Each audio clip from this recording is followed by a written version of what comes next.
like we can't get people to come to Germany anymore. And it's true, like the recession and the rise of racism in this country is causing talent that Germany needs, workers that Germany needs to leave. Ireland is attracting more, the Nordics. So I would say the Germans need to expand their idea of what being German is. Today's guest is Ciarán, an Irish podcaster living in Berlin. He is one of the hosts of Corners Petty, a political podcast where they discuss a lot of important topics happening in Europe and Germany. News of we're giving X billion amount of money to Ukraine, that people start making this connection that means we can't have nice things. The Der Spiegel cover where he's like, we need to get serious about deportation. And it's like, okay, you're just borrowing talking points from the CDU and the AFD. Are all the AFD voters racist?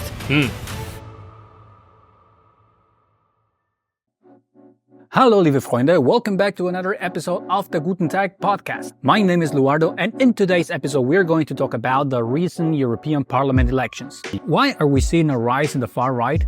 Do they have a point? Are we facing a significant migration problem in Europe? Also, before we get started, I would like to invite you to subscribe to this podcast on Spotify or YouTube. Leaving a 5-star review on Spotify will really mean a lot to us. It will really help us to grow and also to keep bringing more guests, and to reach to more people who are looking forward to hear some local podcast in English. All right, so now, without any more further ado, let's start with a conversation. Welcome to the podcast, Ciarán. How are you doing? I'm doing great. Thanks for having me on. Where are the two of you from? From Mexico. Both Mexico. Both. Okay, yeah.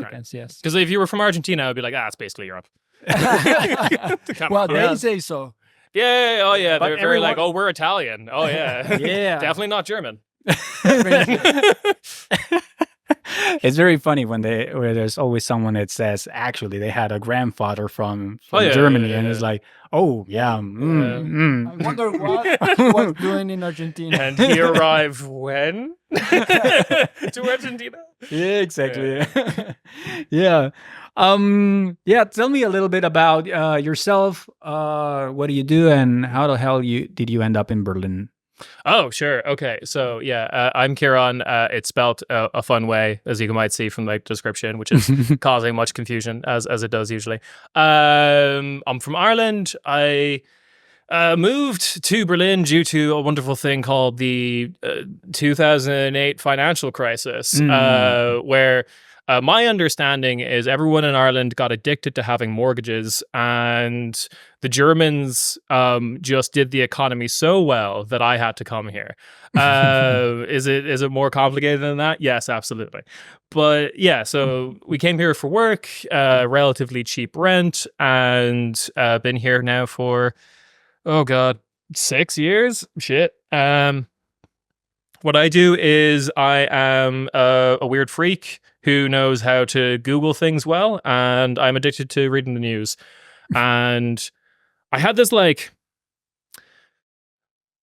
compulsion after 2016, after Brexit and after Trump, to be like, I think that a lot of straight white guys got, which is I need to know everything. Right? If I know lots of stuff, I can be in charge of my own destiny. I can stop all this crazy stuff from happening. Turns out that's not true. But at that point in my life, I decided to limit my knowledge to be about Europe. That I would focus on Europe for the argument of I'm from Ireland. We use the euro. We've been connected to this political project for a long time, and decisions made in these other countries can affect the place where I'm from, place where I live.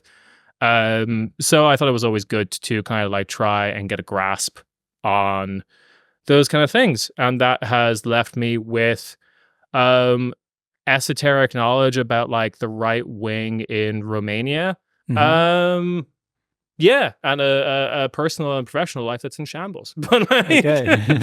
So let's jump right into today's topic. So there was a rise on the far right or in the right wing parties. Do you think that was expected, or that was a surprise? That was expected, I think, for a while. A huge thing about the European Parliament is that it's obviously a political institution, but it's a political institution that is not driven by what happens within it. A good example of this would be the kind of like centrist grouping in that parliament lost a lot of seats, and it looks quite shocking initially if you just kind of look at those numbers. But if you follow the politics of like every European Union member state, plus some others, because you're insane like me, you would have known that, I'm going to pronounce this wrong to a bunch of native Spanish speakers, Ciudadanos in Spain was the centrist party that completely shat the bed a number of years ago and became an irrelevant political force. But that was after 2019, when the last European Parliament elections were. They had a bunch of seats still there, and like everyone could have seen coming from a mile away that like they're not getting those seats back. Because stuff that had happened in Spain that like dictates their future basically meant that they basically don't have a political future. I think they went from like 30 something seats down to like one maybe at best. But like some of their local chapters had their last like political organizing meeting in a McDonald's. So like it was a long time coming. Similarly, when it came to the right, the rise in the right in the European Parliament was driven by two countries. Unfortunately, the two biggest countries in Europe, which was France and Germany. And Germany, AFD, had been polling well for ages. So we knew that they were probably going to get a good result. Right-wing parties also get like favorably better results in the European elections. And the other one was Le Pen's Rassemblement National, National Rally, which, I mean, she, as the leader of the party, has been like in the runoff presidential election in France for like the last 3, if not more, elections. So like it's just this force in France that has been going for a long time. It was going to get good results. Most of those are being attributed to Jordan Bardella, the prime ministerial candidate for and the head of the EU election. He's a young Italian French man who's leading this party. He's 28. He's impressing all the various old newspaper people because like he has an active TikTok account, which apparently amounts for something. It's not surprising. It's not fun to read about at the same time. And that's like, I'm not going to be angry at people who are like shocked or anything, but not surprising if you've been paying attention to the politics of particularly those two countries. And also like a far right person is in charge of like Europe's third biggest country, which is Italy. So like, again, not surprising. So something you could have seen that coming, basically. Yeah. I mean, but again, like I said, people can be shocked because it's not nice. It's also not surprising for the other reason, which is people keep trying to kind of ignore it and not really address the issue. The various center-ish parties, center left, center right, and center parties of Europe will do one of two things, which is they'll either try to ignore the threat coming from the right and not try to do the politics of like 20 something years ago, of like the 90s, when like the center was kind of like in control in a lot of European countries. And they can just kind of keep pretending that like, Tony Blair is still around or whatever. Or they do the other thing, which is they think that they can adopt some of the policies of the right. And that's usually not a good strategy because one of two things happens, which is the kind of like anti-fascist people who vote for them are like, hey, this is kind of a fascist policy, please don't do that. And then they don't vote for them anymore. Or the people that would have found that appealing are like, oh yeah, I do like when you're kind of like shitty to immigrants. I'm going to vote for the party that was always saying that now. Like they get just pushed to the right. So yeah, I've described it before of like, why would I want Diet Coke when full sugar Coke's on the menu? Kind of thing. Which kind of dates me as well. Because is Diet Coke still a thing? Is it Coke Zero now? Coke Zero now. Yeah, shit. Yeah, so I think that's kind of like what's happened that was actually going back to Ciudadanos because I'm obsessed with them. That was kind of what happened to them. They thought they could, Okay, now, I mean, I'm not so familiar with politics in Spain. Ciudadanos is a party leaning to the center. Okay. Ciudadanos was, to explain briefly kind of where they came from, they kind of came out of the big drive for Catalan independence. Because the head and founder of their party, Albert Rivera, is from Catalonia. But he was kind of doing the thing of like, oh, I'm not like those other hip-hop Catalonians. I believe in Spanish unity, and I'm a good Catalonian you can vote for kind of thing. And that worked for a bit, and they got a lot of the like anti-separatist votes in Spain and Catalonia.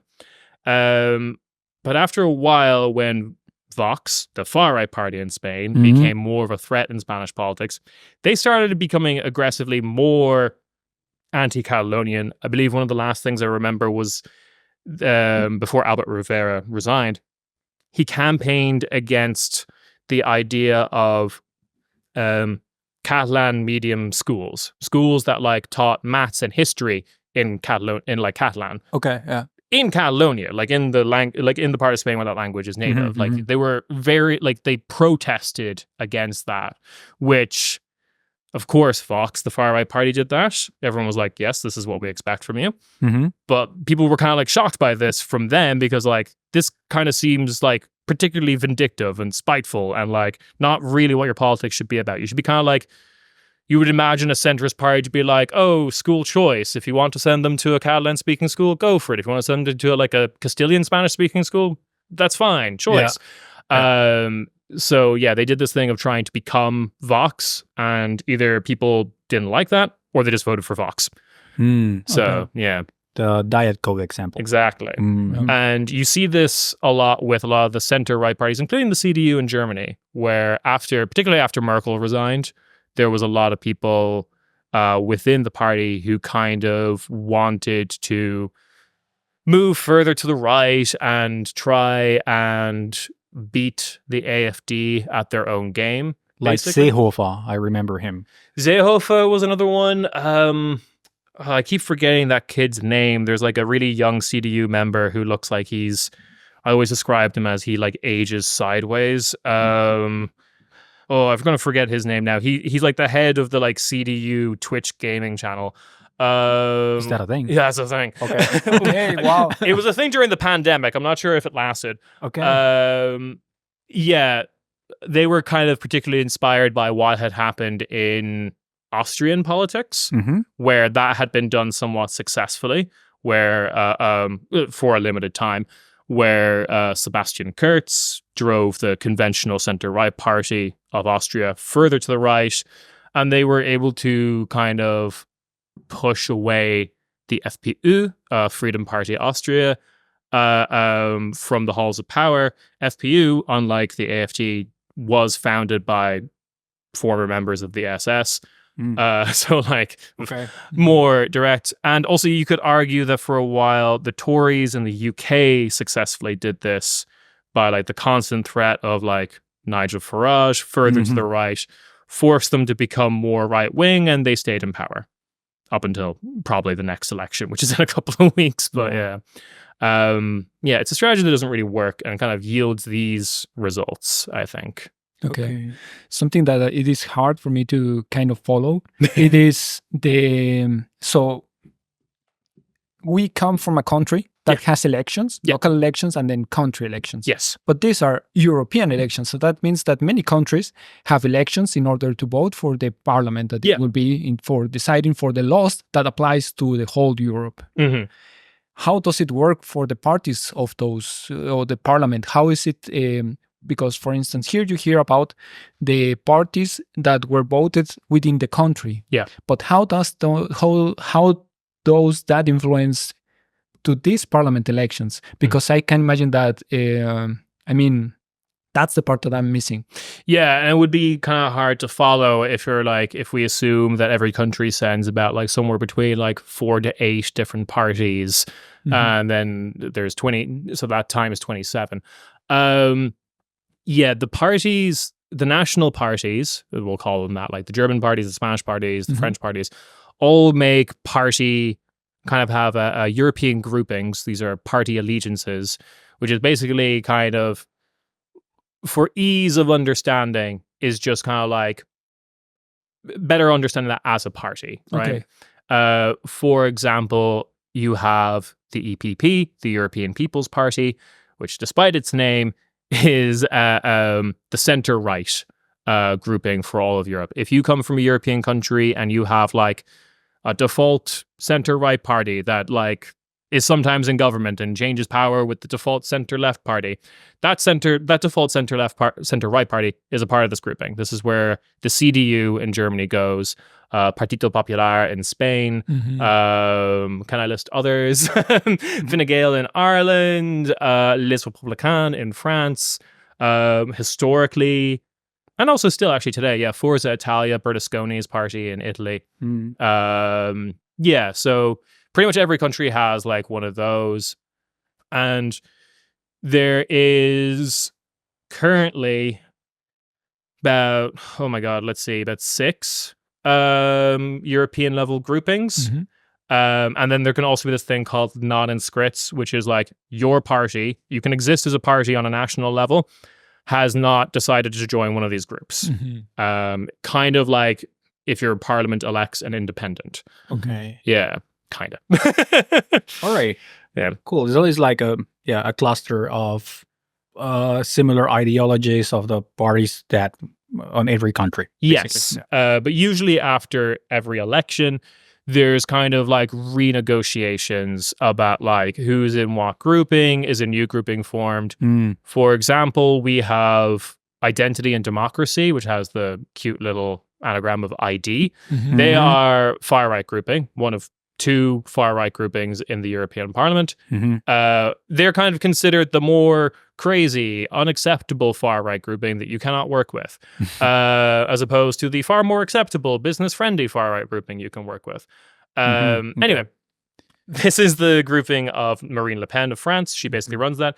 AFD was in that up until about a month ago when they were kicked out because the leader of the European election and I believe the former head of the like youth wing, Young Alternative, Maximilian Krah, said in an Italian newspaper that he didn't believe that all members of the SS were bad guys.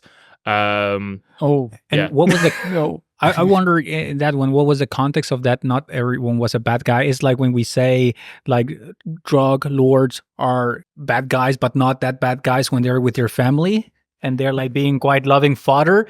Maybe he was not that bad when he was like, I don't know, with having dinner with his daughter kind of thing, or was he like?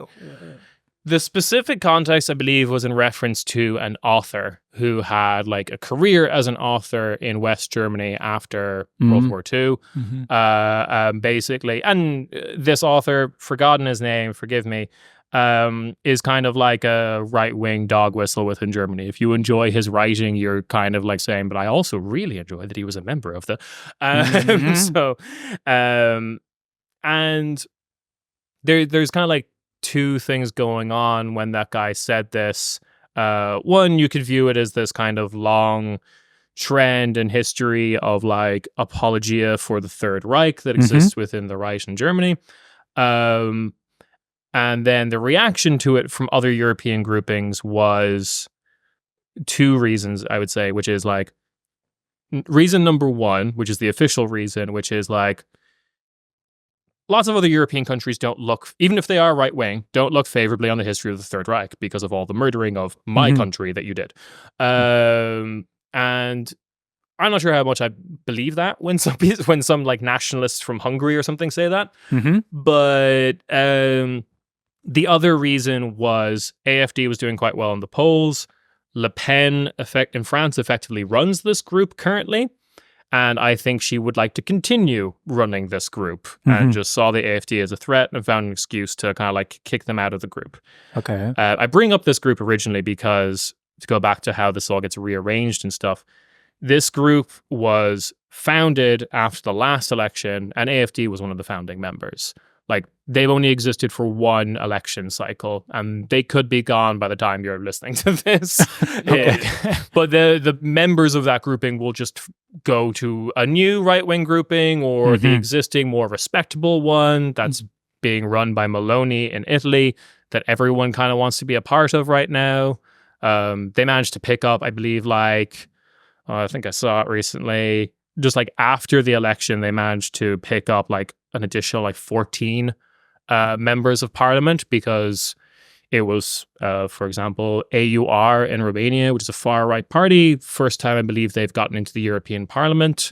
So they just kind of like snatched them up and got them to join their grouping. Okay. Yeah. In this election also, I don't know if it was the first time, but it was quite remarkable that people from 16 years old could vote. Yeah. And the AFD was a very strong, there was a lot of voters from the Gen Z, let's say, that voted for AFD. And I don't know if this was also unexpected for the Green Party, who was maybe expecting to have more voters for the Green, as we have seen the whole environmental movements are being led by the youngsters. Yeah. What happened there? So to address your first point, we are seeing similar things in other European countries. The youth, worth pointing out that 16-year-olds in Austria have always been allowed to vote, and some other countries as well. But the youth in Italy and France also leaned towards the right. There's a lot of different explanations for this, some very surface level. For example, the AFD has a TikTok account, and most of the German parties do not. The TikTok account from the AFD is really good. I mean, I don't even follow that, and suddenly a lot of content started to appear. Yeah, one after the other, and they had a lot of young people making content. For the AFD. Yeah. And I thought, oh, clever, and they really know how to manage to move this discourse, immigrants, fear, and so on. And then you're like 5-10 minutes looking at this content, and eventually maybe will change your perspective, right? The two kind of deeper explanations, which I think feed into this, is one. The first is kind of like, well, they're both kind of like political messaging points, which is the last two European elections were weird for the point of like, because of things like Nigel Farage in the UK, there was this real like existential threat of the EU. Is the EU going to exist anymore? Blah, blah, blah. And thus, like, in the face of the far right, a bunch of kids can kind of show up and just yell Europe really loudly. And that was enough to be like, I'm anti-fascist, I'm against the far right. They can wear the hoodies with the stars, with the one missing star, etc. The problem is now that like that era is over, and the far right in Europe has kind of like gone back to what it was like actually in the 80s, which is being very pro-European. To put it bluntly, the continent of white people united at last. So you can see how that can appeal to like people on the far right. So like that's less of a problem. Like they're pro-European now. They don't really want to destroy this project, and that's like, so just yelling Europe, which a lot of the Greens this election around tried to do, doesn't really work anymore. The other way in which this election has gone back to how like European Union elections used to be, which is a lot of parties either don't or don't want to know how to talk about European politics. A lot of the posters that you saw for SPD was probably a good example, are very vague and or are promising policy positions that are not really what Europe is in charge of, but actually what, like, you know, the Bundestag is in charge of, or like what the German government is in charge of. And that is kind of a problem because the right was able to come along and say like, fuck all this green shit, I love my car, and two, let's just like give everyone in the Greek Coast Guard a gun to shoot everyone coming across.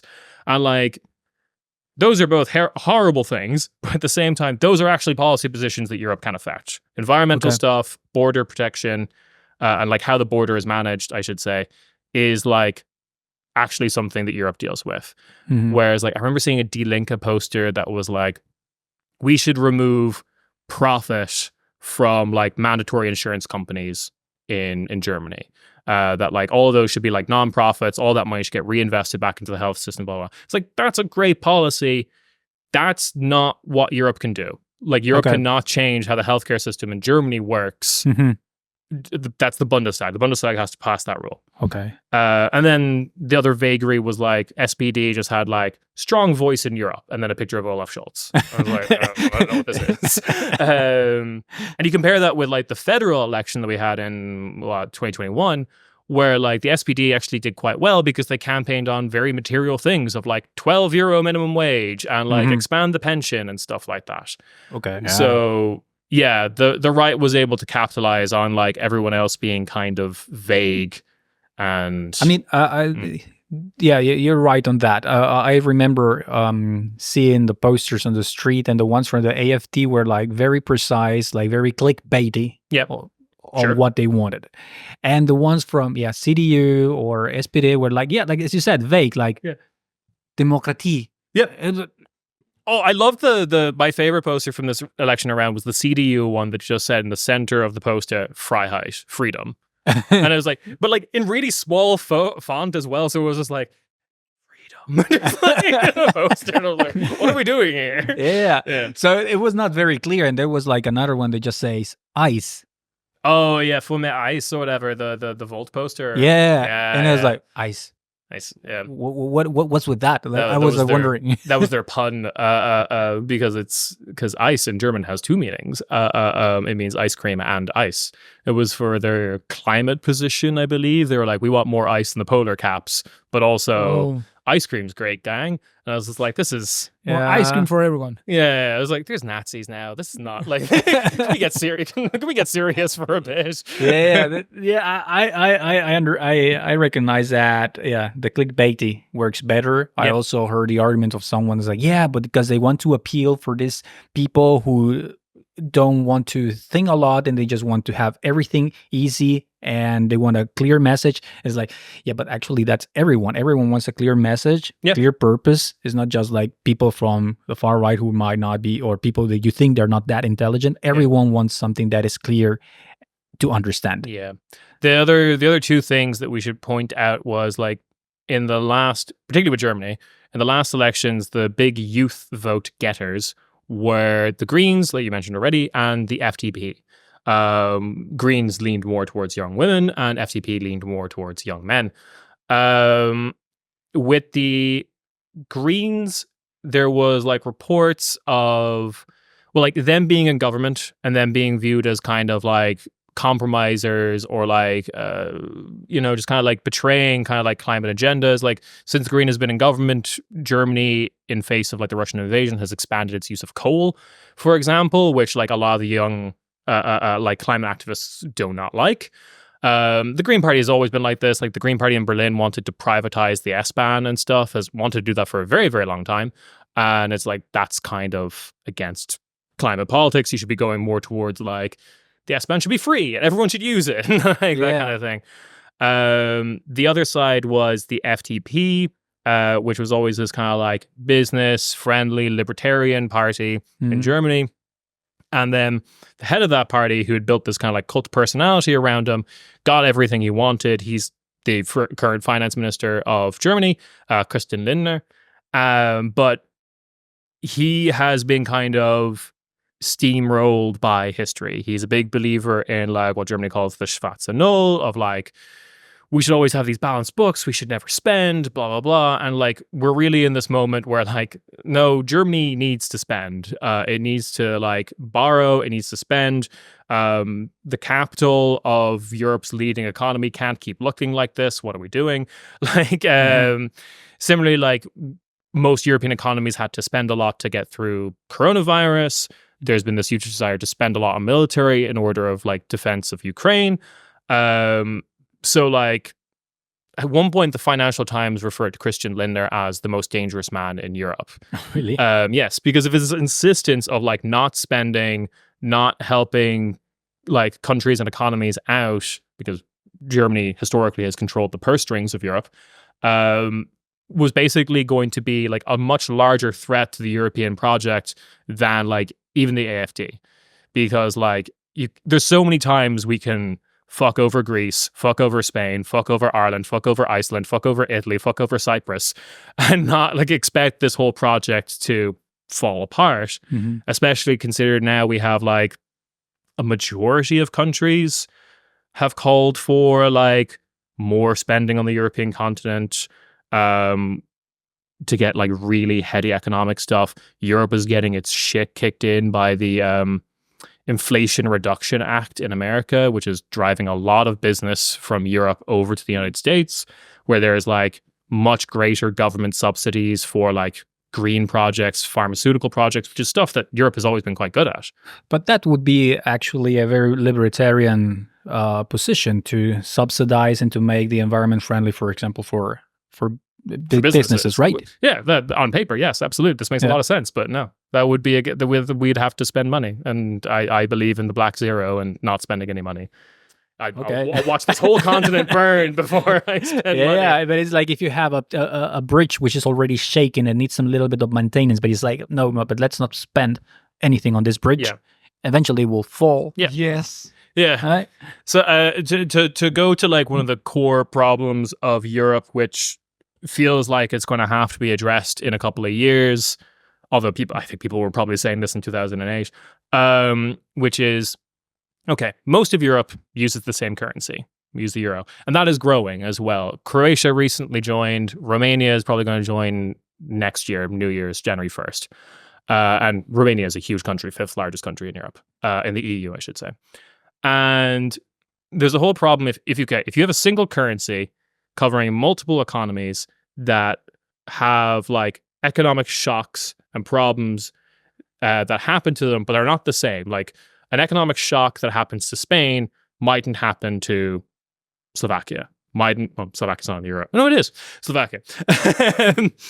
Mightn't happen to that country. Like if there's an unequal kind of like economic shocks happening, there is two solutions to that, which is force all of these countries to have basically the same economy, which you can't do. Or you have to start sending money like to different places. Basically like Germany is doing well, Greece isn't. Germany has to give money to Greece. If they don't want this whole thing to crumble, you have to give money to Greece. This is called basically fiscal transfers. It's worth pointing out that nearly every EU country is in favor of this, but it is something that has to be passed unanimously. All countries have to agree, and there are 5 countries that are opposed to it, which is usually referred to as the cute little anagram of FANGs. Finland, Austria, Netherlands, Germany, Sweden. So the ones that have a good economy. The ones that are doing well, yes. You got mine. I can imagine. I can imagine if I got it's this kind of, I don't know, if I'm good, why should I support you? Yeah. I'm fine. Yeah. Get your shit done. Yeah, but then you realize that the person you're talking to is holding up the roof above your head. Exactly. So yeah. Yeah. One of the reasons it might change now is because currently Germany's going through a really bad recession. One that is likely to continue and get worse. And like countries that went through a really bad time during the 2008, 2011 crisis, some of them are doing quite well. Spain is doing quite well, mostly because they don't get their gas from Russia. Which is surprising because they have a bad economy some years ago. Yeah, absolutely. And like, they recover. And there's still problems, I believe, with like youth unemployment and things like that. But like, and housing also. Yes, yeah. I mean, but like, you can be a successful country and have a housing crisis. That's the Netherlands. Other countries that are doing well at the moment is, like I said, like a lot of growth and a lot of development is happening in America, which means Ireland is doing quite well because all American companies do their European headquarters in Ireland. Italy is doing kind of all right. Like there's been like, because of Germany's economy, the comments that Germany made to Southern European economies, like during 2008, 2011, Germany floated the idea that Greece should sell some of its islands to make money. Yeah, I remember that. You remember that? The Greek prime minister recently, Kyriakos, terrible man, but still good zinger, hit back with like, maybe Germany should sell some of their islands to kind of laugh at like this dire state the German economy is in. So yeah, and unfortunately also the recession kind of does drive this vote for the right a lot of times. Yeah. So. Yeah, I mean, I can admit, like the current government. I mean, remember. I mean, I have been here since 12 years, and I have seen things were more stable before, and how everything has. There's a lot of instability, and what I get from the news is that people in the current coalition, they cannot get their shit together. Yeah, you have like they cannot be in the same page on many of the stuff, and parties. And sometimes I have the feeling there's some parties or political views that cannot be in power because then you run for a thing that you cannot accomplish, like the Greens. You have maybe always to be on the opposition or in coalition with another bigger party, because if you are in the main coalition, it's hard to just stick with your promises. Yeah, there's there is a thing that like a lot of other countries are quite familiar with, which I think is called coalition sickness, literally, of just like that, like a government can be kind of like a government that's made up of multiple parties can be kind of shit, but the parties that get punished are actually the smaller members of that coalition. And we are seeing that with like, well, we're not actually seeing that with Germany at the moment because the SPD is also getting punished, as well as the Greens and the FDP. FDP mightn't even make it into parliament next time. If this trend continues, it might change. Yeah, so like you have this situation where, and like I think actually parties on the right, we're seeing that from a Rassemblement National in France, can be a bit more aware of this actually. Jordan Bardella, who's like leading the party at a parliamentary level, not a presidential level, France as a president, has kind of like already said like, I don't want to be prime minister unless my party has like a majority in the parliament. I don't want to do a coalition. I don't want to do any agreements. I want like 100% control, basically. Well, I can understand that. Yeah, like absolutely. Like makes sense. Which you could argue is like this kind of constant problem of like the center right versus the center right to right versus like the center left. The center left and the center have these constant desires to compromise. And the right is just like, no, I will kill again. I will don't give me any, like, I'm just going to do it. Fuck you. And that can be like a constant problem, which is one of the reasons why like Pedro Sanchez in Spain, the current prime minister, president of the Congress, head of the traditional center left party of Spain, is like so successful because it was clear that in high school he was like a bully. Because he's a bit of an upside down triangle kind of shape to him, and and like he literally just like every time the right wing tries to bring this like culture war topic to him. This happened with Eurovision because Spain sent this like feminist song that used the Spanish word for slut. Zora. Yeah. There we go. Cut to that immediately, both of you nodding at the same time. Sora. There you go. Thank you. When I try to do that, I sound like a pigeon.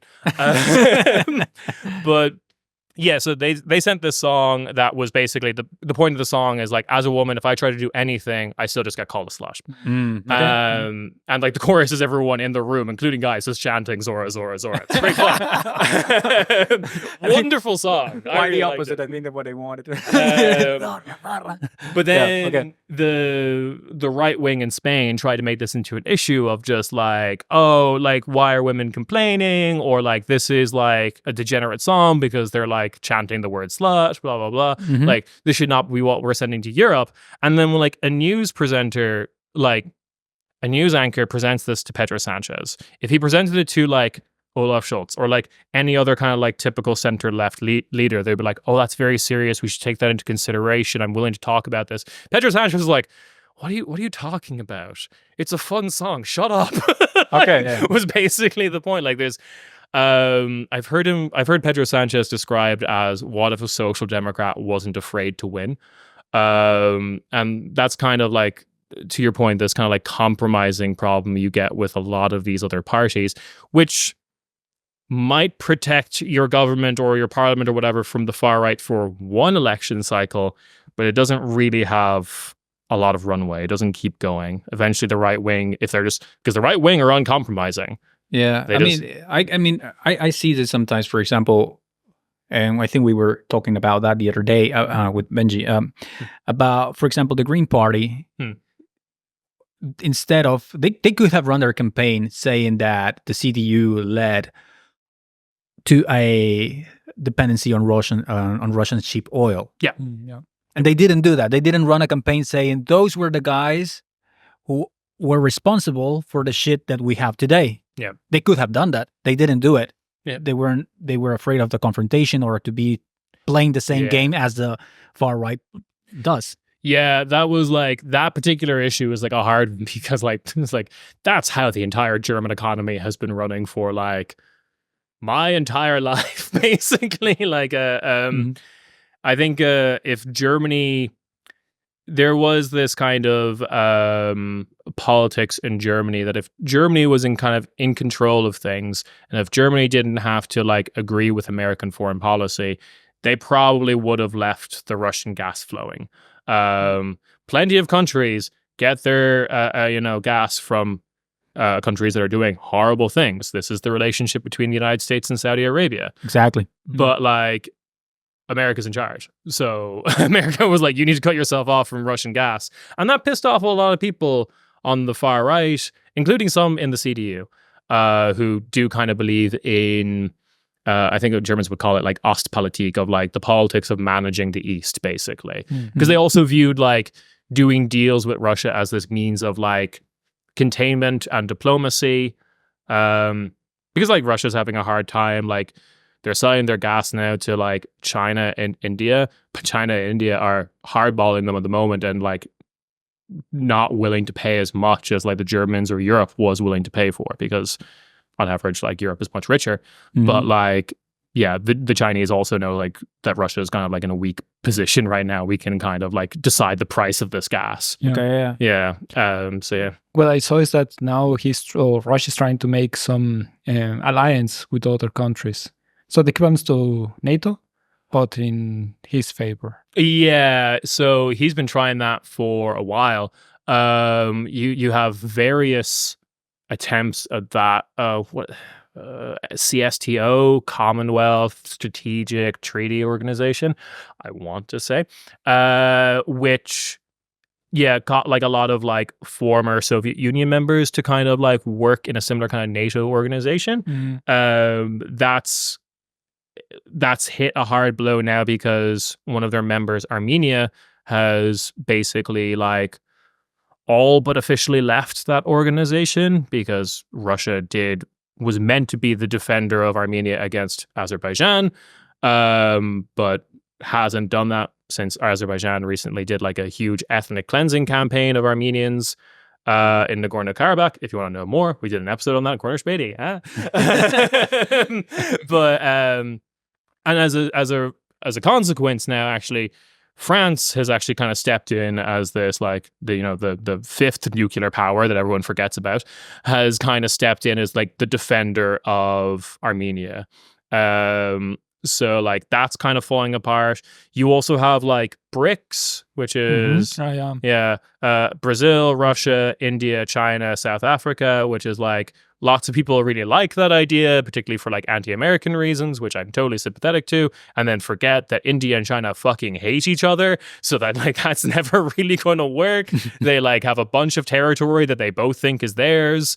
So like that's a complete pipe dream.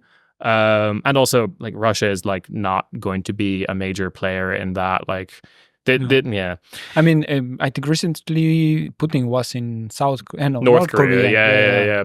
And then he has plans to go to Vietnam, I think.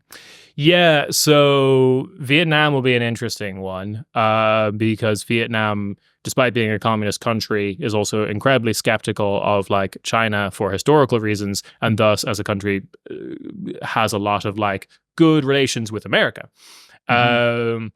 North Korea and South Korea are like, everyone's trying to be buddy-buddy with them, particularly with the Ukraine war, because it turns out the Ukraine war is actually very important that you have ammunition. Everyone was like, tanks are the best. Tanks are brilliant. And then like the Ukrainian army just buys like a drone from Amazon.com and sends a grenade at it. And it's like, well, shit, tanks are useless now. It's all about artillery. It's all about like guns and bullets. And it turns out the only two countries that have invested in that due to their stalemate is North and South Korea. So South Korea has been providing a lot of bullets to Ukraine. North Korea has provided a lot of bullets to Russia. So yeah, that was a fun one. This is about the EU election. So let's make a segue back to Europe. And the conflict or the war or invasion from Russia to Ukraine has also been a factor for the voters to deciding to go more far right, as many of the far right parties are chanting on, why are we using our taxpayers' money to support that war? That was an interesting dynamic that I was like, that is probably always going to happen. So a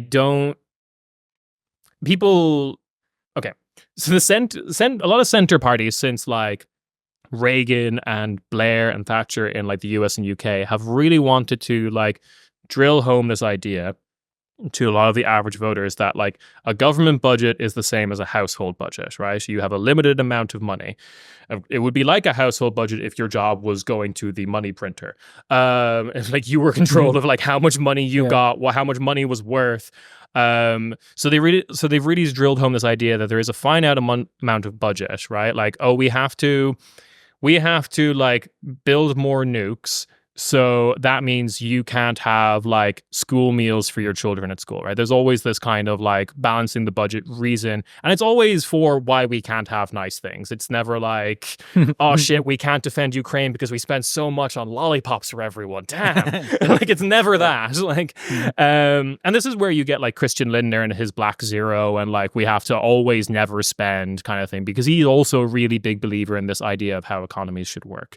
When really like, you can borrow. Germany was like, for a long time, you could have like paid Germany to borrow. They could have just like made money by borrowing. Actually, money doesn't exist. Money exists only when you borrow it or something like that. Yeah, like there's like much better people who could talk about this, but basically like it doesn't work like a household budget, right? Yeah. I mean, it would work like that if you have a printer with money in your house. Yeah. Or if like, like if you were in charge of, you're like self-employed and also in charge of like everyone else's job.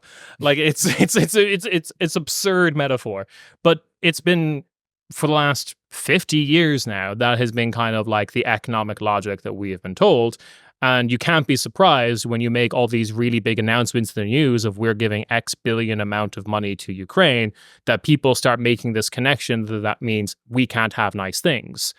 It's not true, but everyone believes it, and it's your fault that they believe it, because you were using it for evil before, and now when you try to do something good, you fucked yourself.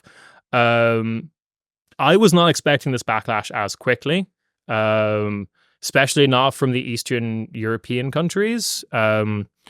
We saw, like, Poland, for example, was one of the biggest defenders of Ukraine. They share a border with Ukraine. Yeah. They have a very, very, very troubled history between those two countries that would not make them fast friends if you brought it up again, particularly during like the interwar and World War II period. Mm-hmm. But at the same time, at this moment, Poland was like a big defender of Ukraine and one of the countries that was always saying like, we cannot trust Russia, blah, blah, blah. Mm.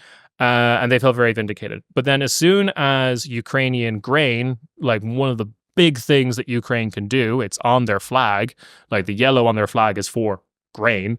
When that started flooding into European Union markets, particularly in the East, farmers got pissed off because it was undercutting their price.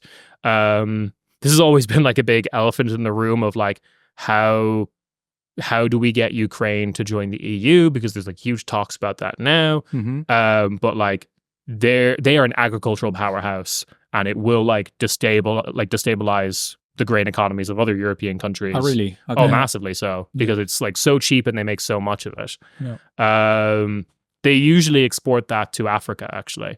It usually goes to ports in Egypt, and then there it gets turned into bread, which then makes its own way to the rest of Africa.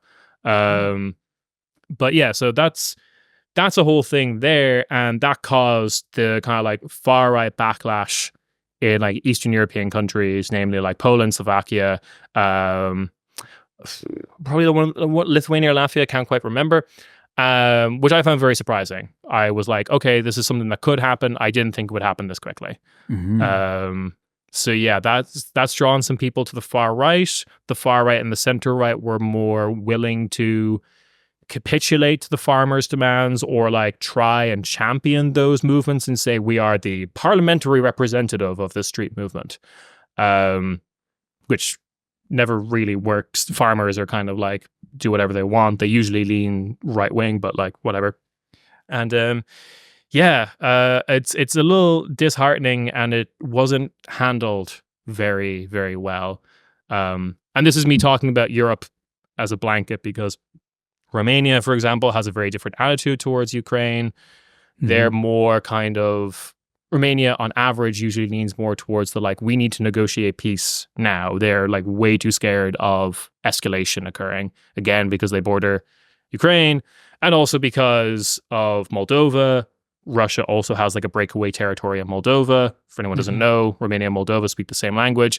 Moldovans regularly go to Romania for work. Every Romanian who works in Bucharest has a Moldovan friend, kind of thing. So there's this like connection there. Okay, let's get Russia and Ukraine, find a way to get peace or something. We have that also in Germany from also some left-wing fraction like Sara Sahra Wagenknecht. Yes, we have to talk about this.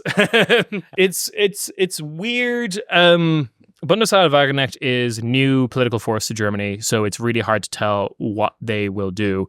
However, they did campaign quite heavily on, like, I remember seeing her posters that said like Krieg oder Frieden, like war or peace. And it was like, if you present that choice to any person, any sane person in the world, they always pick peace. Why wouldn't you? But that's an example of a good communication of your intentions. Absolutely. Direct. You want war, you want peace. Of course, you prefer peace. That's what we're campaigning for, right? And people were kind of like really interested in this political project because they thought maybe she would snatch up AFD votes. And that turns out not to be true, at least based on this election. She's actually picking up a lot of pissed off SPD voters. Because it is worth pointing out, for anyone who doesn't know, doesn't live in Germany, there is a huge contingent of German people. There's always been like a pretty large percentage of German people who kind of believe what Stalin believed, which is Germany should not have an army. And they're like very anti-militarization. And seeing like the Olaf Scholz government move to this militarization has caused this kind of like, let's talk about peace, let's talk about negotiations, maybe we shouldn't be doing all of this, to be kind of popular, at least at surface level. I understand that option of, okay, let's not have an army. Costa Rica doesn't have an army, but of course, Costa Rica will have to call the Uncle Sam if they ever got in problems. So, and they will have to give, I don't know what in return.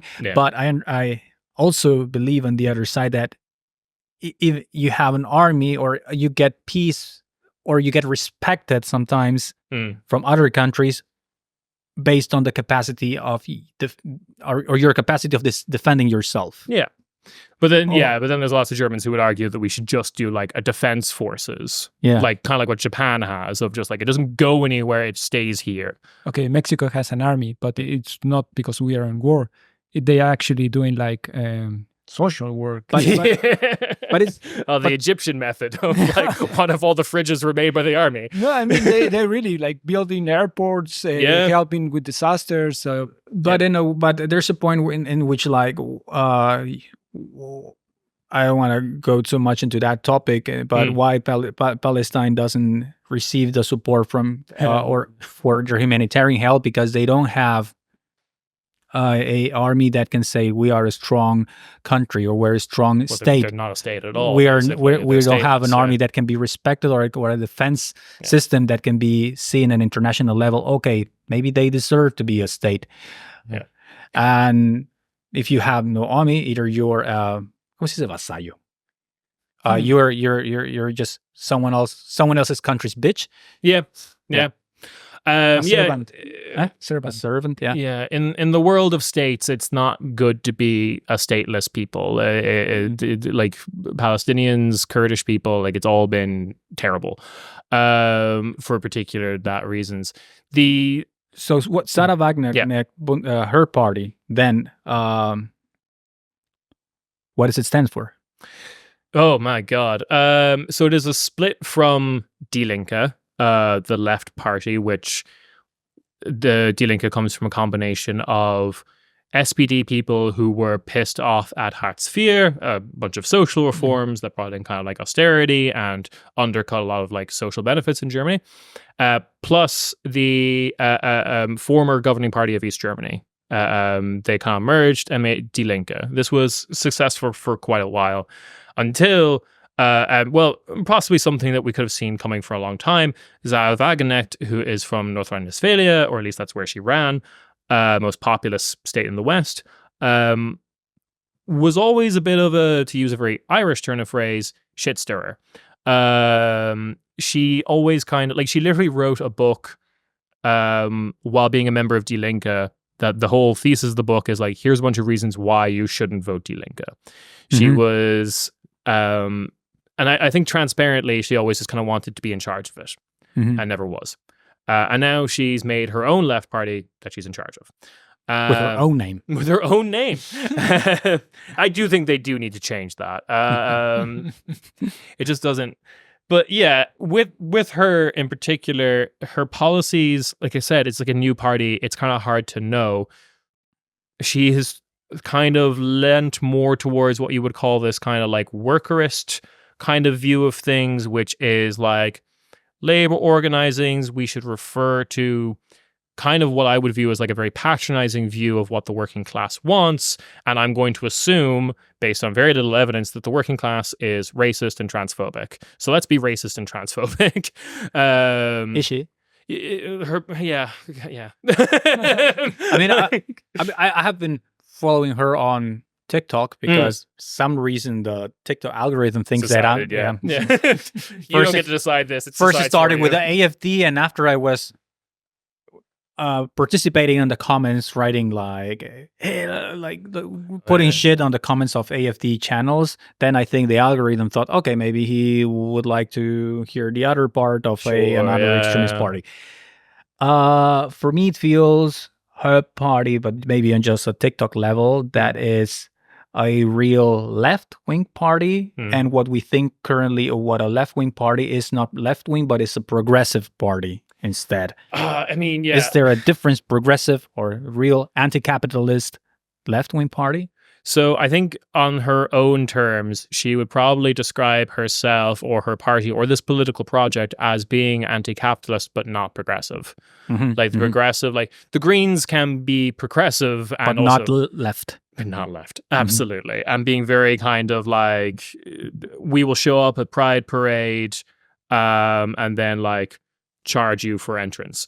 Kind of like, and like, yeah, to go into like why a lot of people hated the Greens and like what they were doing, like a lot of like green policy in this country does kind of defer to like the consumer. Like it is like, you bring your own bags to the supermarket. You have to buy an electric vehicle. It's never like the government does something, the government like changes this or makes it easier for you to become green. Being green is like put onto you. You need to get an electric tractor, for example. Yeah. And that like obviously after enough time pisses off people. But like with Sahra Wagenknecht, she kind of takes this anti-migrant that would usually be the loudest aspect of things of like, we need to protect borders, we need to make sure that migrants aren't coming in and undercutting like German workers' wages, blah, blah, blah, which is not really what happens in Germany, because the fun thing about Germany's like aging population crisis is they actually need workers on both levels. They need people who are doing like manual labor as well as people who are doing professional work. Unlike, say, the UK, which also kind of needs labor, but it's usually more towards the bottom end of things, manual labor and stuff like that. Germany needs just like everyone to come in. She kind of like opposes that, or believes that the way to power is at least to say that you oppose that. And she would also argue for this kind of like peace with Russia.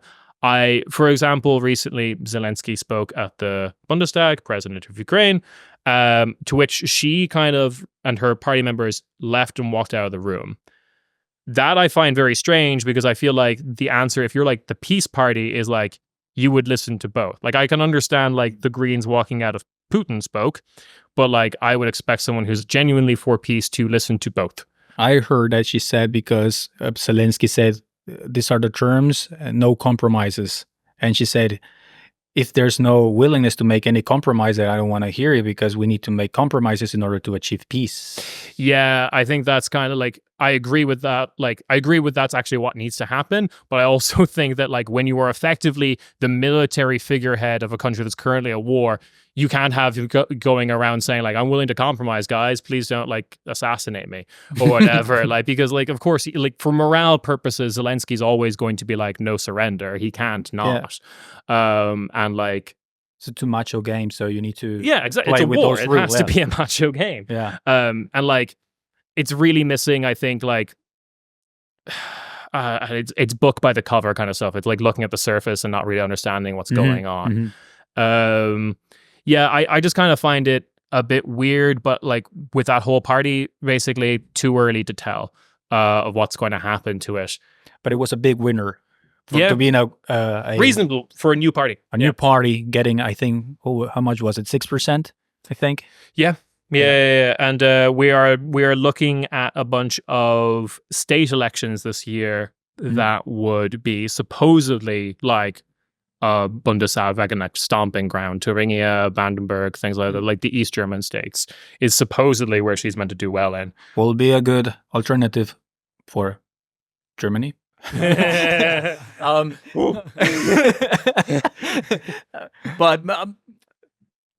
the TikTok algorithm is good, man. Maybe as a foreigner, I should leave. But talking about foreigners, migration, that was also a very specific factor for the result of the elections. A lot of the parties of the far-right parties, of the center-right parties, migration is a big issue. Yeah. Migration is a big problem for a lot of people, or it seems to be a big problem for a lot of people. Is that a real problem? Is some part of truth on the concerns of the citizen, or are these just imaginary problems? Yeah, 100%. Like 100% an imaginary. The reality, like I was saying, so okay, there's so much going on there. Going back to our kind of like Diet Coke, Real Coke conversation, like we saw like the SPD, we saw Chancellor Scholz do like the Der Spiegel cover where he's like, we need to get serious about deportations. And it's like, okay, you're just borrowing talking points from the CDU and the AFD. Why shouldn't I just vote for the CDU and AFD at this point? So that's kind of like one of the reasons that like I think he's kind of fucked himself. The reality is that like there's just never been any evidence of like immigrants basically causing any substantial problem in any country, and more specifically, Germany fucking needs them real bad. Like, if you were to get rid of immigration in this country, you're basically going to be an entire nation of like average age is like 60 years old, and they're all just like fishing for the fand out of bins. And that will be like the whole economy is just like paying for fand over and over again. Germany really needs labor. There was an article an interview with a CEO of a company from like somewhere based in East Germany. And he was talking about like the fact that like based in Leipzig, that like his Italian workers are getting attacked at night. Like they can't attract talent anymore. Like we can't get people to come to Germany anymore. And it's true. Like the recession and the rise of racism in this country is causing talent that Germany needs, workers that Germany needs to leave. They can't bring in the numbers. Still, everyone wants to go to like in Europe, France and the UK. Ireland is attracting more. The Nordics still attract more. It's a really big problem, and they genuinely need to. In general, I would say the Germans need to expand their idea of what being German is to something that is, in my view, as an Irish person, that always kind of like Ireland always takes the position of like you're born on the island, you're Irish, you're like you have the accent, you are here, you are Irish, and they need to expand that. Yeah, but when people start talking about that, they always say, "Oh well," when these people that are against this. I mean, what's the name of this? But I'm probably gonna do, for example, I can already say I'm probably gonna do a reel about what you said before, and I can predict what the comments are going to be. Yeah, of course I can. Because there will be the AFD is only against illegal migrants Exactly. or That's against what I'm trying to criminals. say. If you work and Yeah. pay your taxes and you don't No, they're do not. crimes, the AFD is going to love you. Nope, they don't. They hate you. The Germans. Oh my God. Okay, going back to this point, the Germans do this thing. Okay, let's talk about nationalism. Because so historically there has been, I think, 3 types of nationalism, which is first, a very old one, confessional, which is your religion defines what your nationality is. To be Spanish is to be Catholic. So that's like a big one. Second, you have racial, which is like, color of skin, ethnicity. This is kind of like what the United States and Australia kind of ran on. To be Australian is to be white, and they're now really only now kind of like changing that. America was kind of the same at one point. And again, they've kind of reckoned with that. The third is linguistic. Which is like to be German, for example, is to speak German.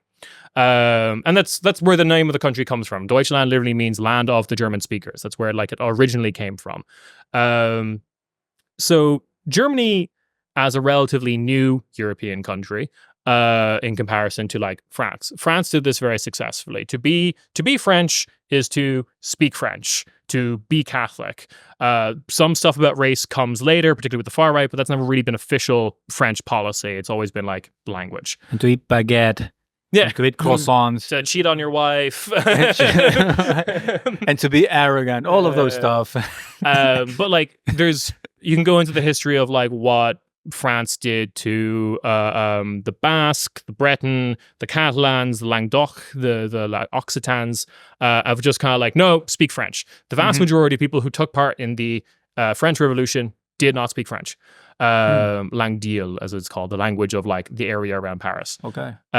Because it was, and like every country, multilingual, multi-ethnic, multi-religion, and it's only with the state project to come later that like to be French is to speak French. And that like was quite successful. France is like the model republic that a lot of countries have based themselves off of historically. But Germany was very, very, very late to the game and was very, very bad at trying to implement any of these forms of nationalism. For example, I'm not going to say it, but I have a German last name. And that comes from the fact that during the 1800s, there was this period called the Kulturkampf, or the culture struggle, where Germany kind of got into their head this idea that to be German is to be Protestant, to be Lutheran, evangelisch, as they would call it. And for like the Catholics in the South, that was like, oh no, shit. And that's where like my great granddad comes from. He was like a little bit scared and moved to Ireland. Okay. But like, obviously it doesn't work. You look at Germany today, it's basically almost 50-50, Protestants in the north, Catholics in the south. So they quickly kind of abandoned that idea. They didn't really put a lot of effort into it. The Kulturkampf wasn't really that like aggressive or violent. Then Germany gets this idea in the 30s of racial nationalism. If you want to learn more about that, go to the History Channel whenever. I thought you were going to say we have an episode about it. We didn't think we had to bother, really. But like, yeah, so like that's like the period of time when like this kind of racial kind of aspect of it comes in. And a lot of that still lingers. Like one of the big culture shocks that have come into Germany is like how normal it is in polite conversation to refer to a German person of color as an Auslander. Like that's still quite common in the German language. Not an official documentation, obviously. They would use something like Migrationshintergrund, like migration background.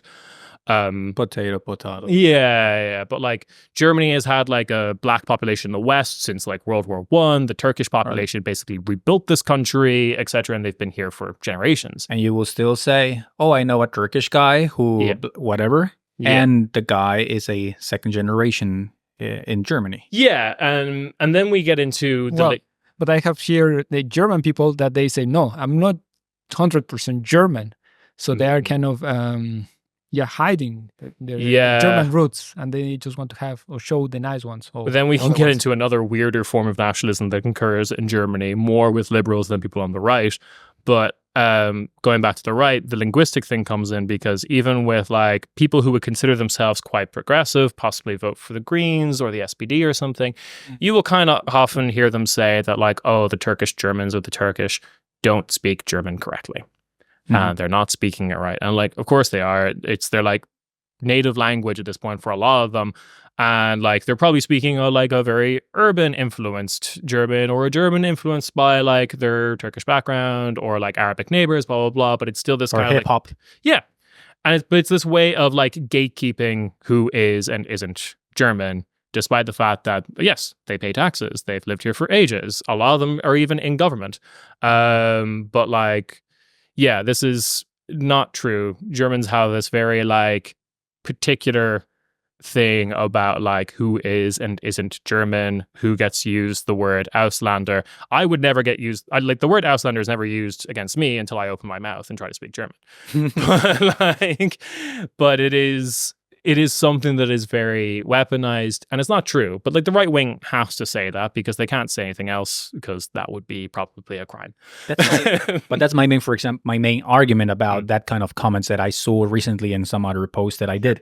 That yeah, the AfD will love you if you were working and paying taxes and everything. Is like, well, are you assuming that everyone is white or what? Because is it like, do you want someone wearing a band on their arm saying that I'm a worker or that I'm legal?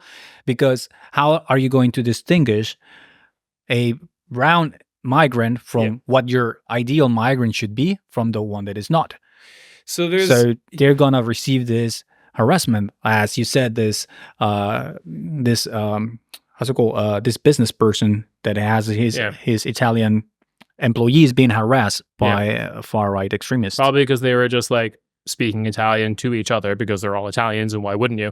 Absolutely. And like it's I get very annoyed at this. I live in like a predominantly like Turkish German neighborhood, and a lot of them would like amongst themselves walking down the street might speak Turkish, or like other neighbors might speak Arabic and stuff like that, but they all have perfect German, much better than I do. But they're still like the assumption is always they're both simultaneously not working, or they're taking everyone's jobs, or they're not paying taxes, or they're all in crime. Like even the fact that like Germany calls the like Turkish mafia that it does exist in this country, like clans, is still very like weirdly racialized. They're like, no, it's a mafia. Just use the word mafia. You use mafia when you're talking about the Italians. No, what happened there? But yeah. Do you want me just to stop talking? Maybe. I mean, this camera is still working, but maybe we can wait. So I have to keep talking. Attention is on me.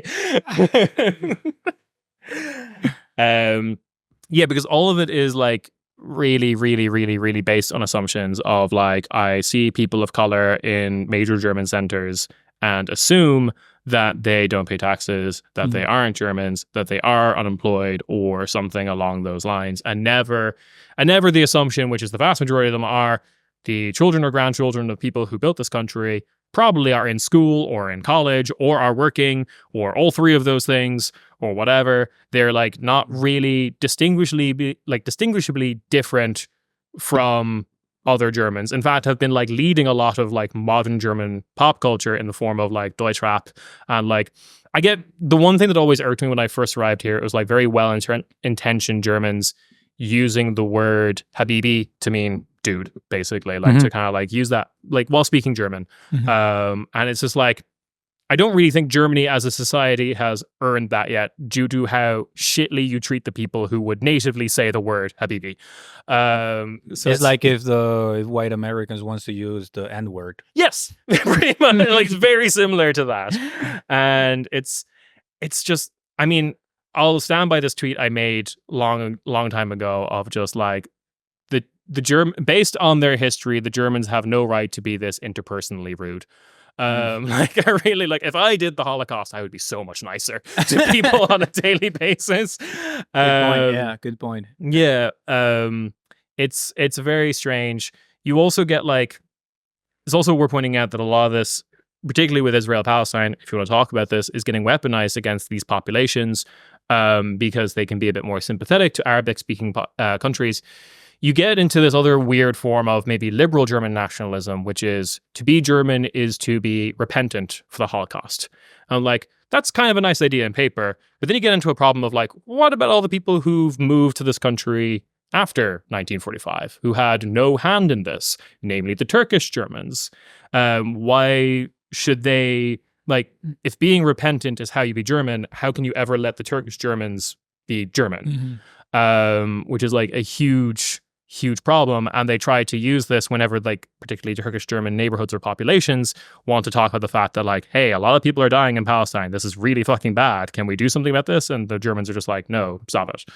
So yeah. I mean, I can understand totally the argument is like, yeah, my ancestor didn't do anything against the Jews. Yeah. Like at least at the same level as Germany did. So it's a hard thing to wrap your head around unless they want to make German identity about it. You are only German if you feel bad about what happened to the Jews. Yeah, maybe. I think there's also an assumption on these people's parts, the Germany part, that they have, like, out of all the people in the world, they have reckoned with it the most, and thus can dictate to others how to reckon with it, which is, like, not necessarily true. Like, newer immigrants to Germany are often very aware of Germany's past, are very scared of it, because, like, there's stories in an article in Jewish Currents about, like, this integration program that brought, like, people from the migration crisis of 2014, most of which were, like, from Syria and Afghanistan, predominantly Muslim. They brought them to places like Auschwitz, and to kind of, like, show them, like, Germany's history and, like, educate them about this as a part of integration, to be aware of Germany's past. And the tour guides, white Germans, get very angry that the, like, Syrian migrants and stuff, in the time of, like, massive street protests, racist street protests of, like, Pegida and stuff, like, protesting their existence in Germany, turn to each other and go, oh God, what if they do this to us? And the white German guides freak out, because they kind of believe the Holocaust is this, like, singular event that could have only happened then, only happened to the Jewish people, despite all the other people they killed, and that it could not happen again, and it could not happen to you. So maybe they felt like, so if you don't behave correctly in this country, this is what we can do to you. Yeah. So there's this weird kind of understanding that, like, as the descendant of someone who was involved in the Holocaust, involved in the Third Reich, that you are the most aware of everything that has happened, when that's not necessarily true. Like, people who came from other countries, people who came from countries who opposed you in World War II, all kind of, like, default recognize that was bad. We don't need to be necessarily educated about it. We don't have, like, this kind of emotional connection to it. But this, but maybe it made me think a little bit of about what you said, because it's true. I also see those events from the other side. Oh, that is what could happen to me. Yeah. That is what the Germans could do to me or to us. That's how I interpret it all the time. I don't know if you have ever thought about that when you hear stories about the Third Reich. It's like, oh, that's what they can do to other people, to us. Not something as, oh, this is what I could do to someone. It's more like what I could. Oh, I don't know. Yeah. There's was it Deborah Feldman, who's a Jewish writer who's now, like, living in Germany. I think it was her who kind of made this point of, like, talking about this weird contradiction that Germany kind of views the Holocaust and World War II as, like, I can't remember what it translates as civilization pause, right? Of, like, this is the period in which, like, being civilized paused, it stopped, right? And, like, I can understand that desire of, like, obviously those periods weren't civilized. They were, like, brutality was occurring. This was terrible. But, like, there was connections to things that happened before it and things that happened after. Like, the rise of the Third Reich was this thing that was going for a while, and the people who committed these atrocities, some of them were killed, some of them were the West German government. But, there's, like, there are these connections, right? But if you believe that it was a civilizational pause, that it was this singular weird hiccup in history, like a really horrible one, don't get me wrong, then what does never again mean? Because, like, how can you say never again to something that you don't think could happen again? And she says, like, it's a weird contradiction in how some Germans view what should be the lessons of the actions of the Third Reich. I mean, I think that for this film, Die Welle, is quite good, because it's about that point. Can that happen again? And it really questions yourself. Yes, it could really happen again if you really get radicalized in an idea and create a enemy. Yeah. Yep. And there's also, like, arguments of, like, Germans really take this kind of argument of, like, as the perpetrators, we know the most about it. And, like, I don't know, like most of the like college courses and grants for like genocide studies happen in Armenia, like as a country that was a victim of a genocide. Like they actually put a lot of resources into understanding how genocides occur and like study all the ones that happened elsewhere in the world as well to compare and contrast. Yeah, I also heard somewhere that a victim tends to know more about their perpetrator than the perpetrator themselves. Yeah, it's a very weird dynamic that is all kind of coming to a head. And to bring it back to the European Union elections, to just kind of go back to like how weird this campaign was, it's very obvious that regardless of which side you're on, Israel-Palestine is like the biggest political issue at the moment. It dominates a lot of the news in Germany, even though they have a weird way of talking about it, and elsewhere in the world. No one wanted to talk about that, unlike any of the campaign trails. None of the posters were about that. Maybe Sahra Wagenknecht was, but she kind of just like vaguely references war and peace. There's no real guarantee that if you read that, you were thinking about Israel and Gaza. You could have been thinking about Russia and Ukraine. Mm-hmm. So like, it's very kind of weird. I don't want to talk about it. Mantra was. Yeah. But in going back again to the migrant topic, I mean, there is an overrepresentations on the criminal reports, and it turns out sometimes to be that the foreign criminals are overrepresented. Yeah, and they use that as a way to say, yeah, you see what is going on. Migrants are the problem, and is that a little bit of truth on that, or what is your take on that? What are your thoughts? That is a false stat. You're not really proving that more crime is being committed by immigrants. You're proving that more crime is caught by police that being perpetrated by immigrants, which is like maybe could be proof of profiling. For example, that a police is more likely to look at you if you are brown or black, which is probably true. Because the other thing you can kind of point to is like the overall crime statistics, which in pretty much most Western European countries and the United States, despite like huge influxes of populations from the global south, mostly due to civil war and also climate change, the other thing that we don't really want to talk about right now because it's getting really fucking scary, is like crime is going down in basically all of these countries, including Germany. The overall, like despite this like supposed like unbearable influx of immigrants that have come into Germany since 2014, but the crime has gone down.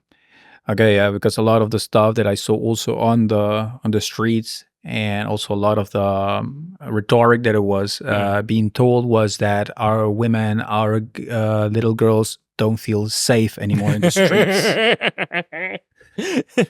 Yes, I also too am afraid to go to Oktoberfest. A lot of sexual assault of that, but yeah, it's such like they don't give it, like they don't care about women and children. They never do. Like the parties that they vote for want to like strip all the funding out of childcare, out of maternity leave, all these kind of things. They're all in favor of like women not working, blah, blah, blah. It's complete. Like we're seeing the rise of this in Ireland, the country I'm from as well, or at least like some activists making,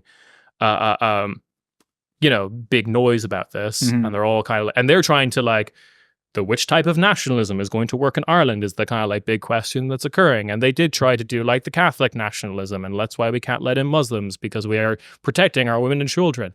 Oh, I wonder what happened to a bunch of Irish children under the Catholic Church. Let's not talk about it. We've sealed the records for 50 years for all the various like children dumped into septic tanks by priests and shit like that. But like, yeah, it's never true. It's just never true. I mean, I wonder sometimes in Berlin. If you're a woman and you want to go back after going out for some drinks,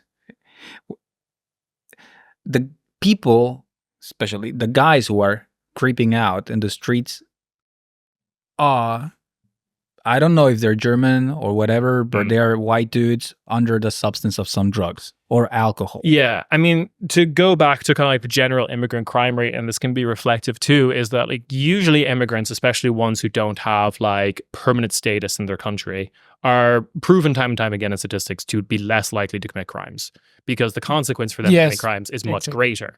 Yeah. If you're a German, you commit a crime, you get to stay in Germany. For example, for us, we are not Germans and we don't have a passport, a German passport. We are afraid of doing anything wrong that can go on our record. Yeah, of or course. they can affect our migration status, our visa status. So we are very careful of what we do, of what we say, and getting in a fight is like, oh, no way. If you want to hit me, hit me. I'm not going to hit you back because I rather search for my lawyer to send you a Abmahnung and not to put me out of jail. That is very German to be That is very, yeah. Well, not to defend me in court because I hit someone on the face. Yeah. So normally migrants that I know, we work under that, let's say, regime. We don't do anything. We don't want to get in trouble. But there's the case of maybe migrants who have asylum requests have been already rejected, and they have nothing else to lose as well. And I don't know. I mean, what happened some weeks ago in Mannheim resonated all over the news, and for me, it feels like it's someone who has nothing else to lose when you get your asylum request rejected. You don't have a way to work. Yeah. What do you have to lose?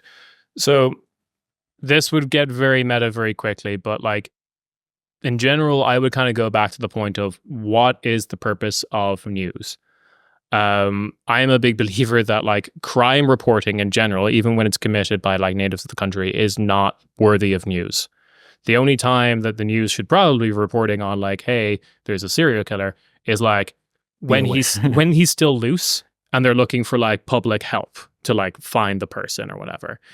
Like me finding out that someone was stabbed in Mannheim or someone was stabbed in like Mecklenburg-Vorpommern or whatever doesn't like inform me as a citizen. In fact, we just get the opposite. It makes people incredibly paranoid about how much crime is happening. Like you ask people about like, is the crime rate gone up? Like how much crime is happening? And they usually say like, oh, it's crazy, it's out of control. And all the stats is like, no, it's actually lower than it's ever been in our history. And it's because the news really just over reports on crime reporting and doesn't report on like wars in other countries or like the reason why asylum seekers are coming. Like during the migration crisis, we had this huge thing of like there was this huge discussion of like, again, right-wing people trying to pretend that they weren't as like racist as they were. They would talk about sub-Saharan Africans, right? When a lot of immigrants were coming to Europe, they were like, oh yes, Syrian civil war, that's in the news. Syrians can come here. I understand that. That's dominated the headlines. I don't know what's happening in the Congo. I'm assuming it's fine. Therefore, all of these sub-Saharan Africans who are trying to get here are like, send them back. Nothing's happening in Africa. It's great there.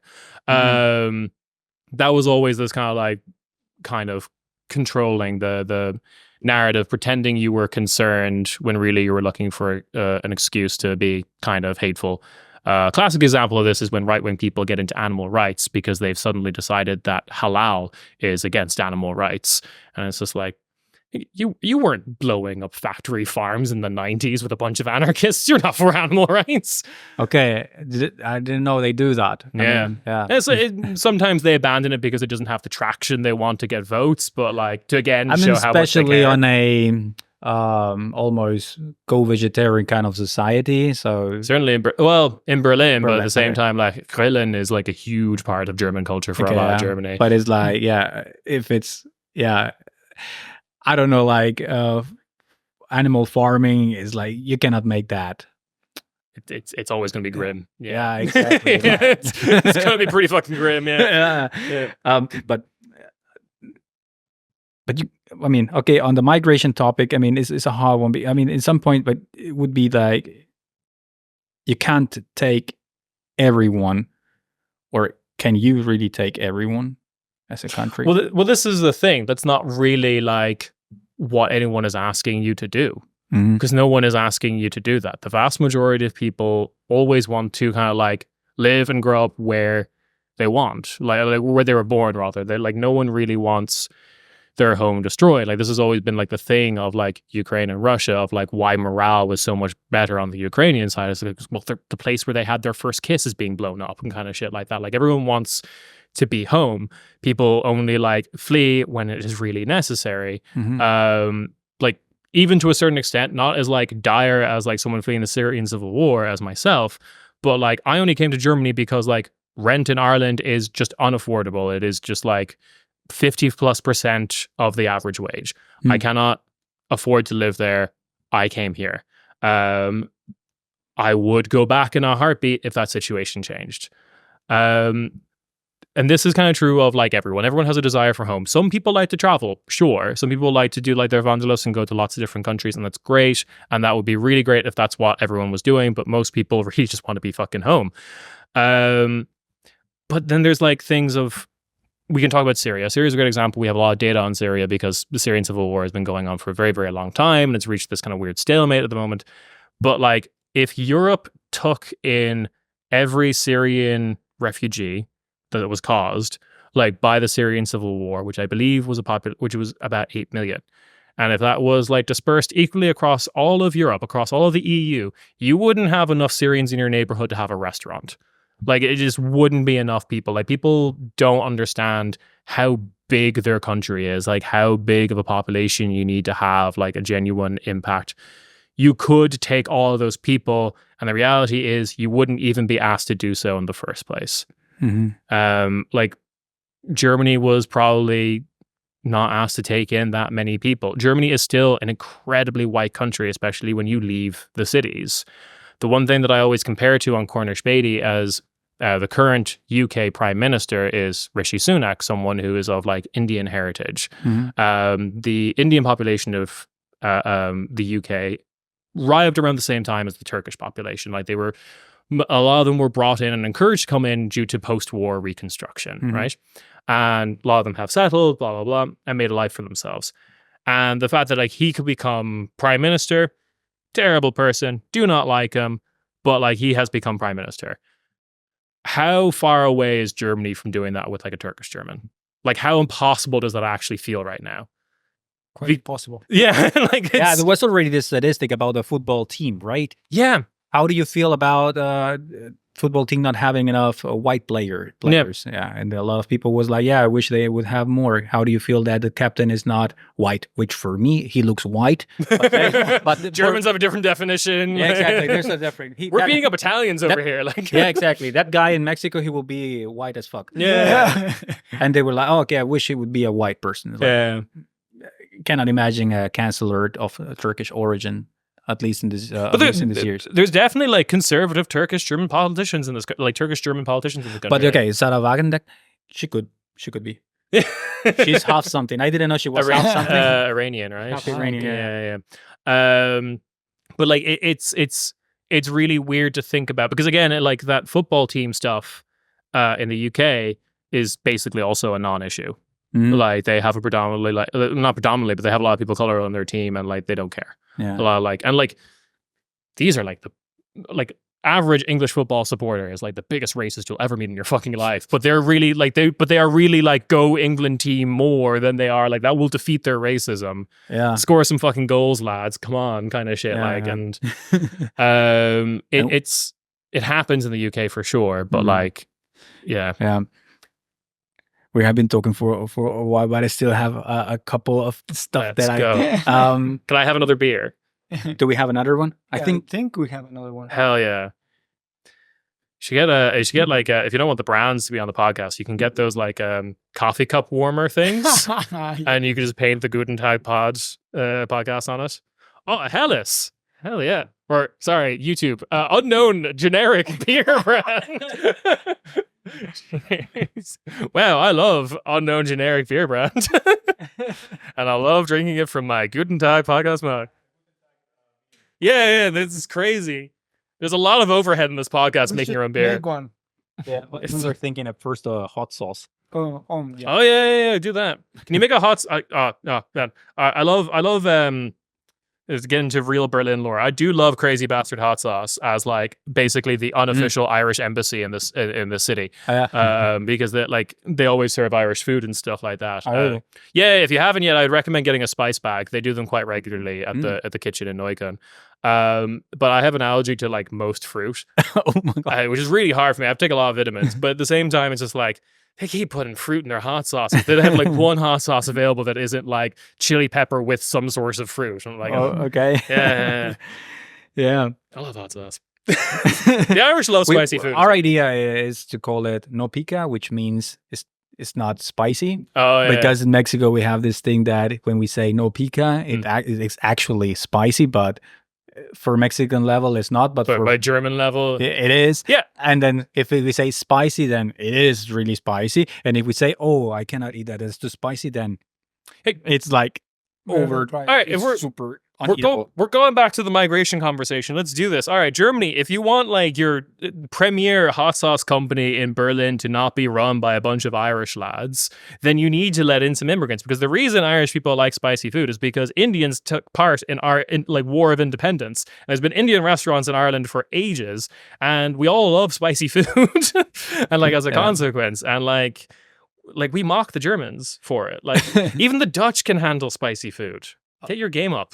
Yeah, but I think Berliners are getting more into spicy food. Yeah, absolutely. Yeah, because you're getting used to that. The Indian restaurant, Asian restaurant, Mexican. The Indian food here is like really sweet. Yeah, I don't know, like Indian food in the UK and Ireland is really good. Yeah, okay, I hear that you want to try good Indian food, go to England. Yeah, or like India. Like, if you can't go to India, go to England. But one thing that I found very interesting in the results, for example, for the far right parties, or especially for the AFD, and where this rhetoric of immigrants and of German identity or Germany doesn't look like Germany anymore. It looks a lot like Germany. This has a stronger effect on smaller towns in places where you have no immigrants. Yep. So people from these villages of German villages where actually no foreign wants to live, those are the ones who are the most scared of immigrants, and they are the ones who are against them because they feel like their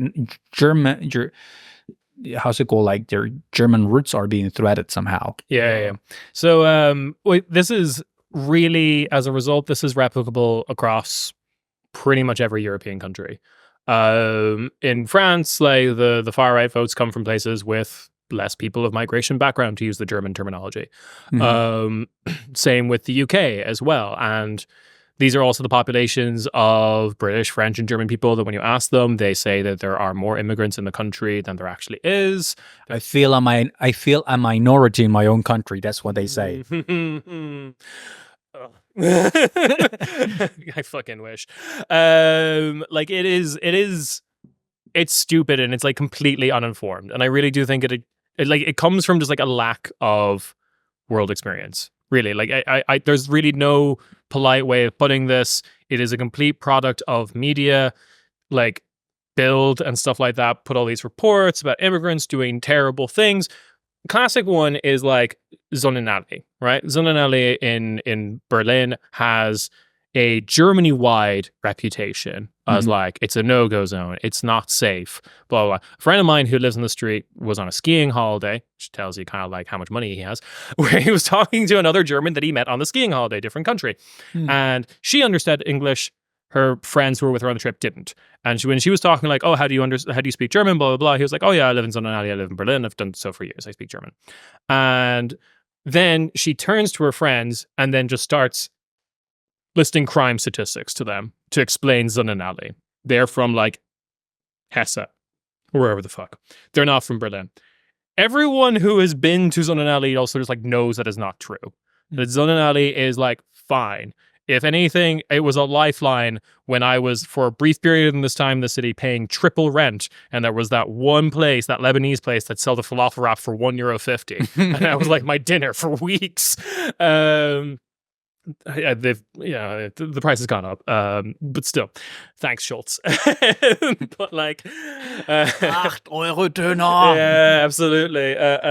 But it is like, this is... It happens in England, it happens in Germany, it happens in France. It is always people who do not have experience of dealing with immigrants that say that they are dangerous, that think there are more of them in the country than there actually is, that more crime is happening. It is based on which again is why I always go back to like a paranoia being fueled by media, because that is where it's coming from. I'm a big believer in people. I do genuinely believe that all people are inherently good. That I do believe that all Germans, regardless where they're from, in a vacuum, would be a good person.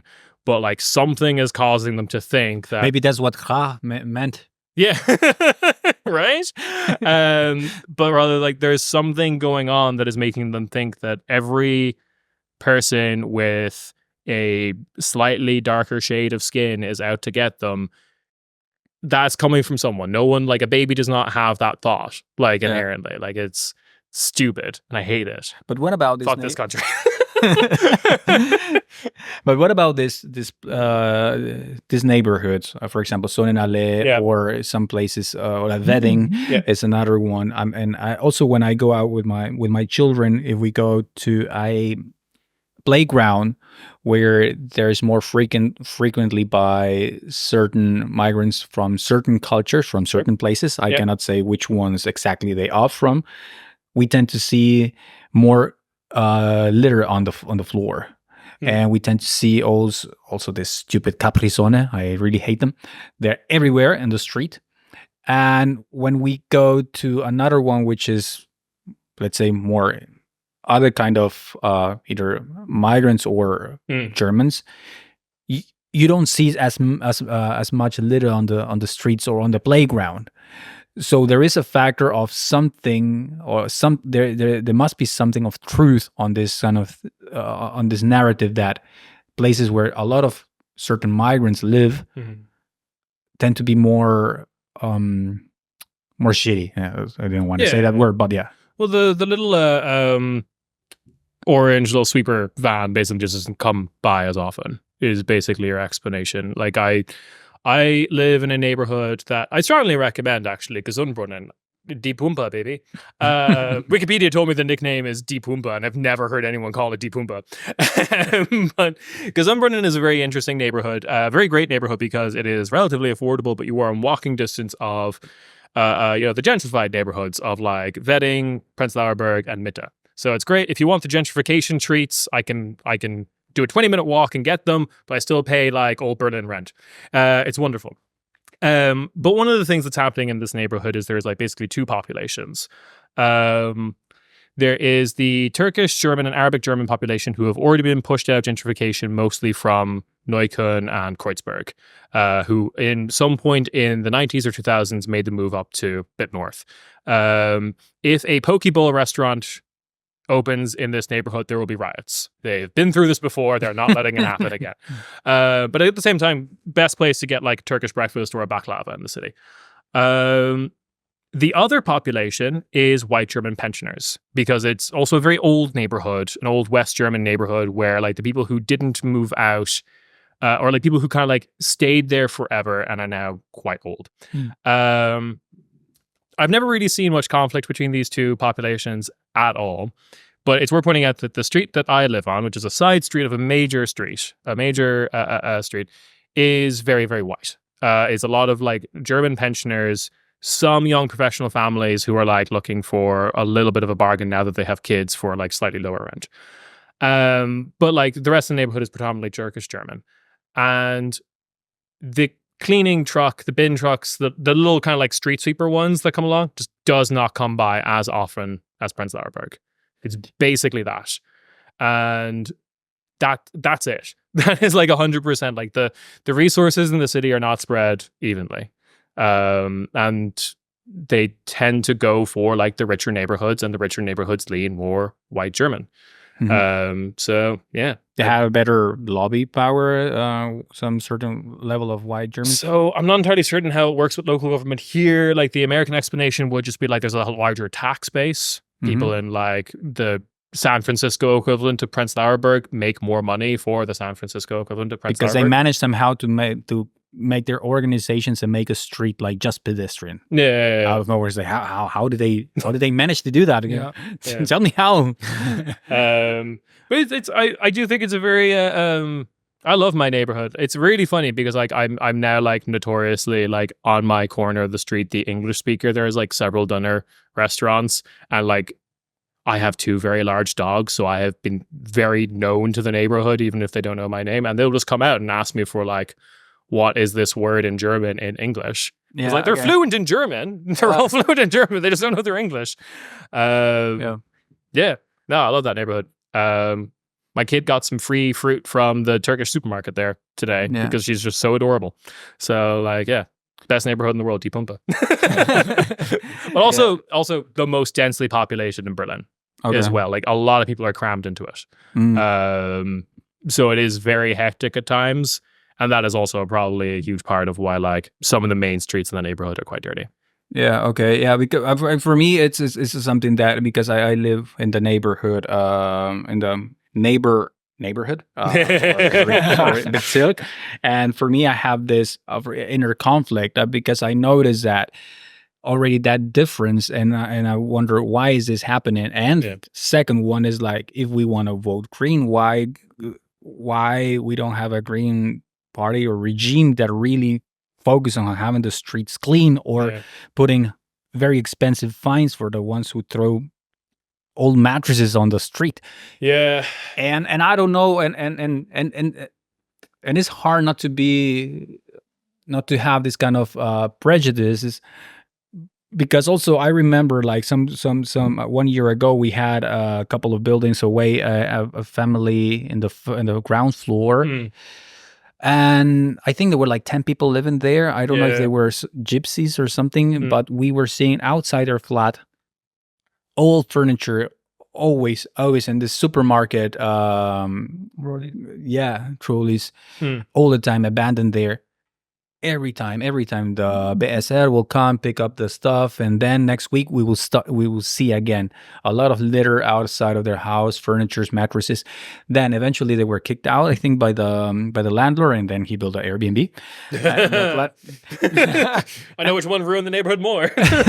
And we didn't see any more garbage, so I was already okay. So because I was always suspecting, are they the ones throwing the stuff here? And my wife was saying, no, that's just their prejudices.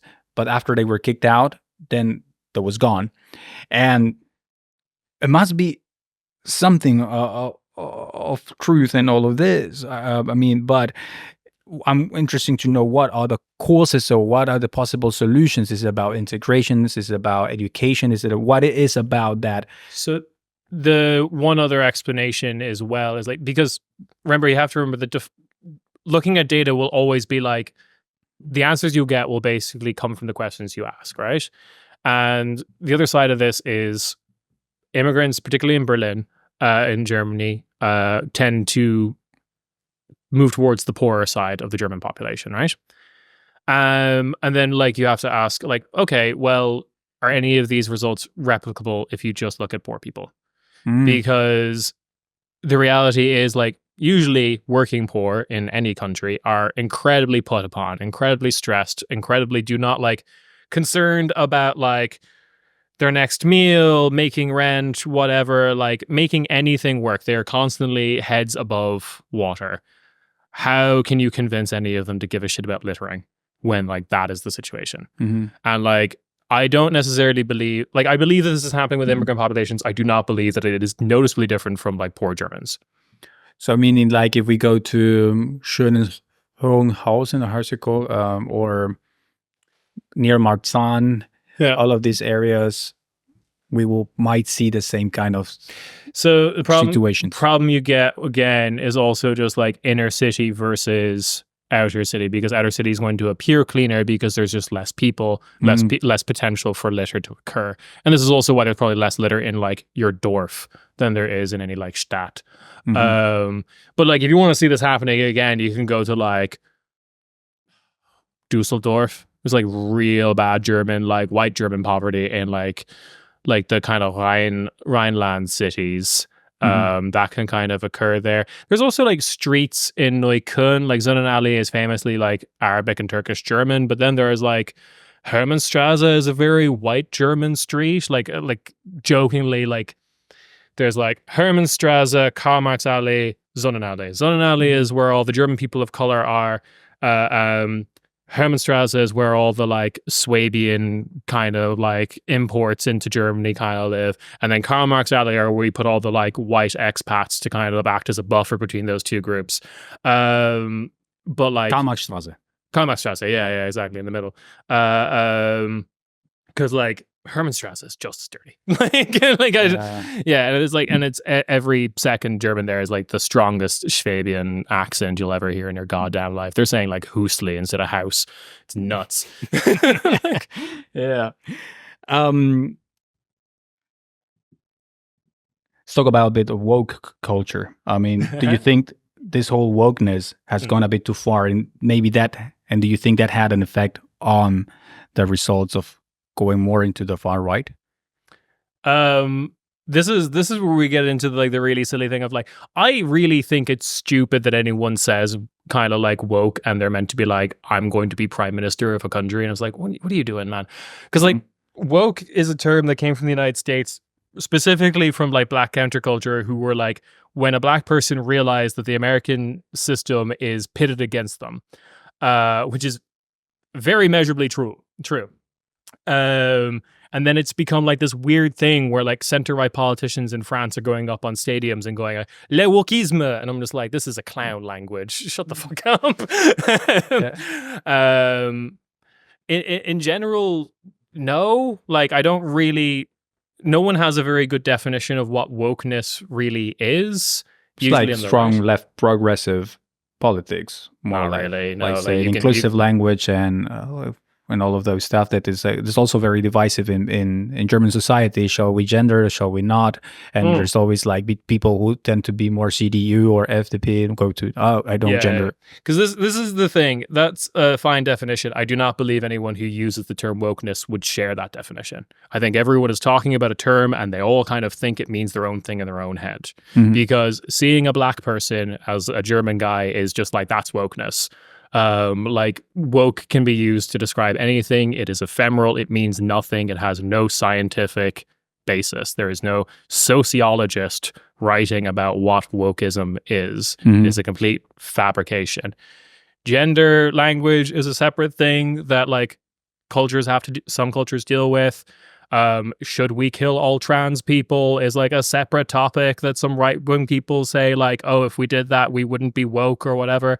I heard someone in the British election called Oxford the most woke city and in the UK, and they defined that as people were on bicycles. And it's like, shut the fuck up. Like, none of this means anything.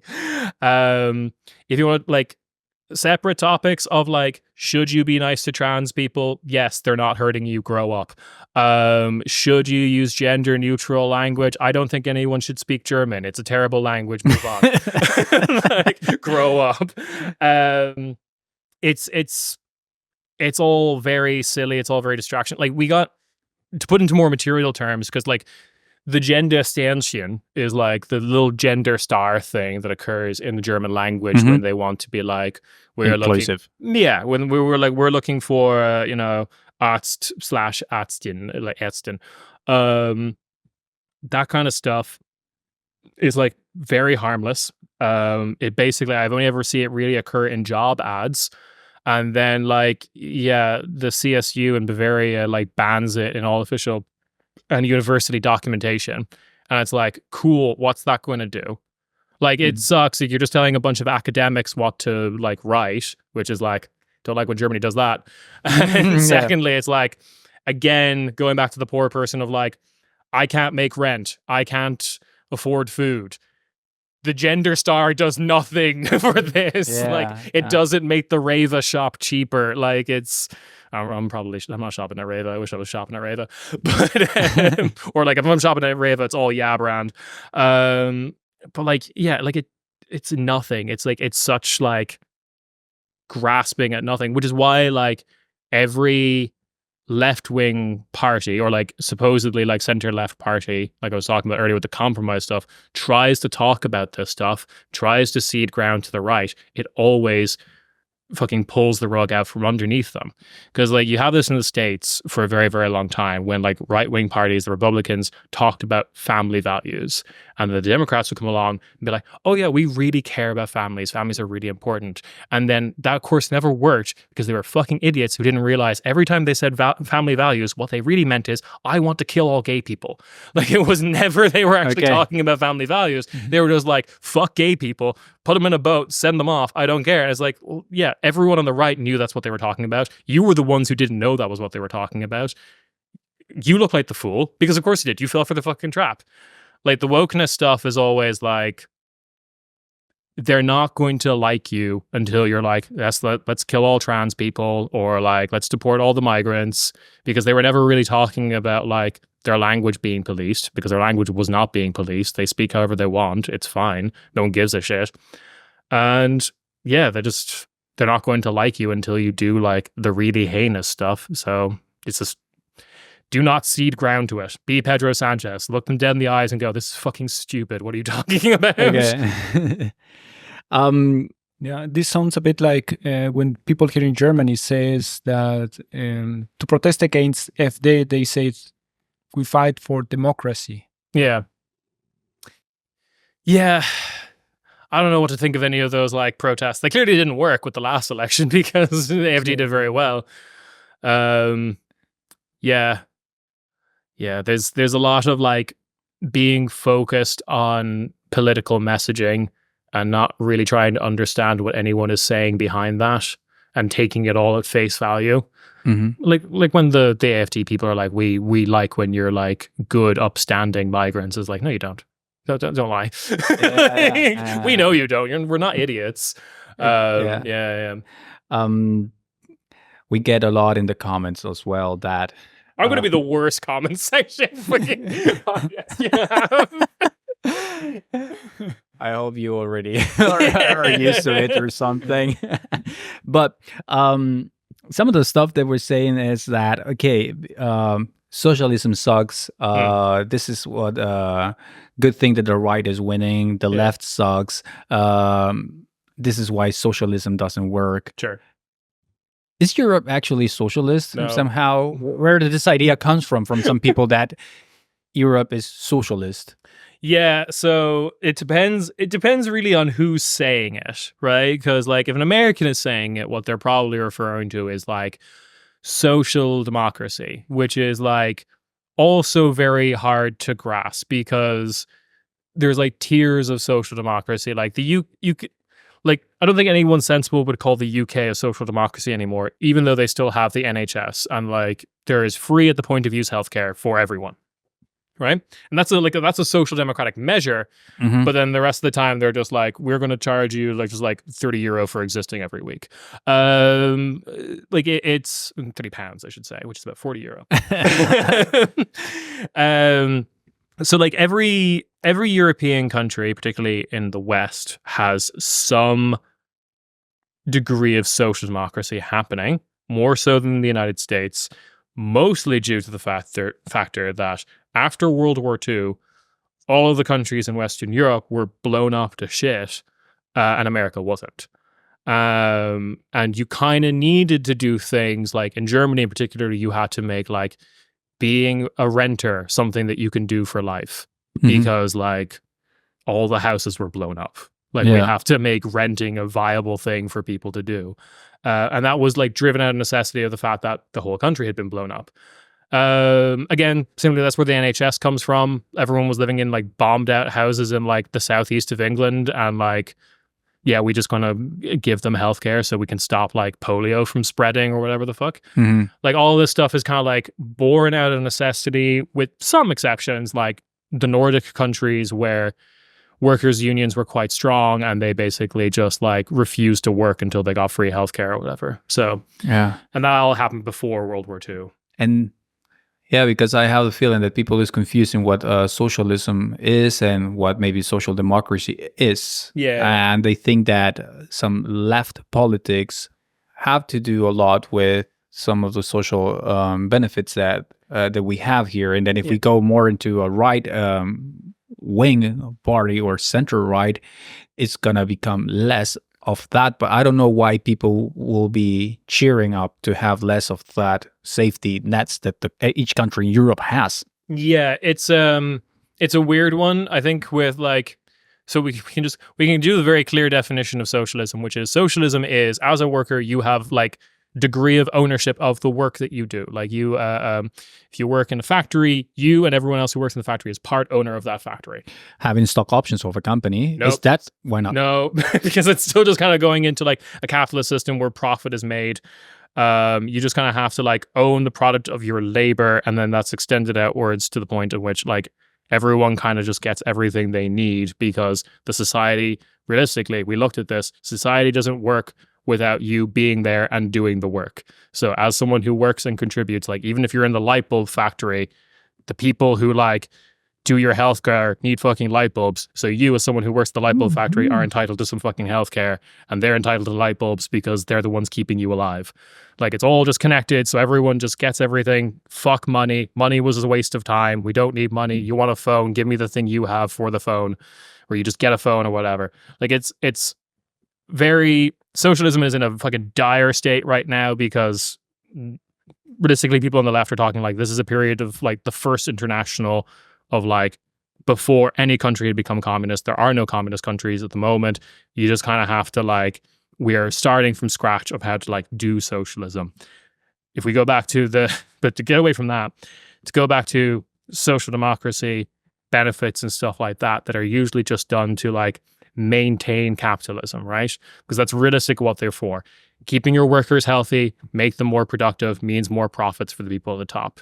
Making sure they have a house and don't have to worry about like childcare makes them more profitable, makes them work harder, more profits at the top. That's what social democracy is usually about. And isn't that enough for the normal population just to have a normal life, affordable life? Yeah, that's like enough for people, but it's usually kind of unsustainable, because the profit motive at the top usually means that more and more money is required. More and more labor, like advances in automation, means that we just have to keep working and more profits are made at the top, rather than like, hey, we made a robot that basically makes all the cars now. Can we have some time off? And they're like, no, keep working. Well, that's what we have currently with AI, right? You could do your job maybe with AI in 2 hours. But they still make you come in from 9 to 5, 5 days a week. Exactly. Yeah. Or if you can really prove that you can do it in 2 hours, they will fire you, hire someone else for 2 hours. Or demand that you do a week's work every 2 hours. Yeah. Yeah, exactly. Yeah. So like, it doesn't really result in the liberation from the toil of work. Like we don't get to live in the fantasy land where we all just like eat grapes by a waterfall. Going into that rabbit hole.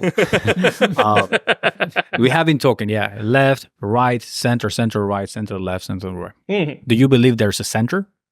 Not really, no.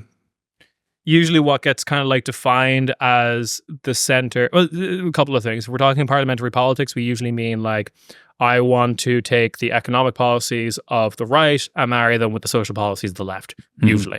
Usually. There's exceptions to that. FDP in Germany is not like that. The Ciudadanos in Spain were not like that. That's probably best describing like the Lib Dems in the UK, and probably what Macron was doing. Mm-hmm. A little bit. The problem is with that is like you can't really divorce those two things. Like you can't really say I'm progressive when like you enact an economic policy that results in like the social murder of like a bunch of old people because like they can't afford heating anymore in the winter. And I was like, that's not really progressive to kill a bunch of old people.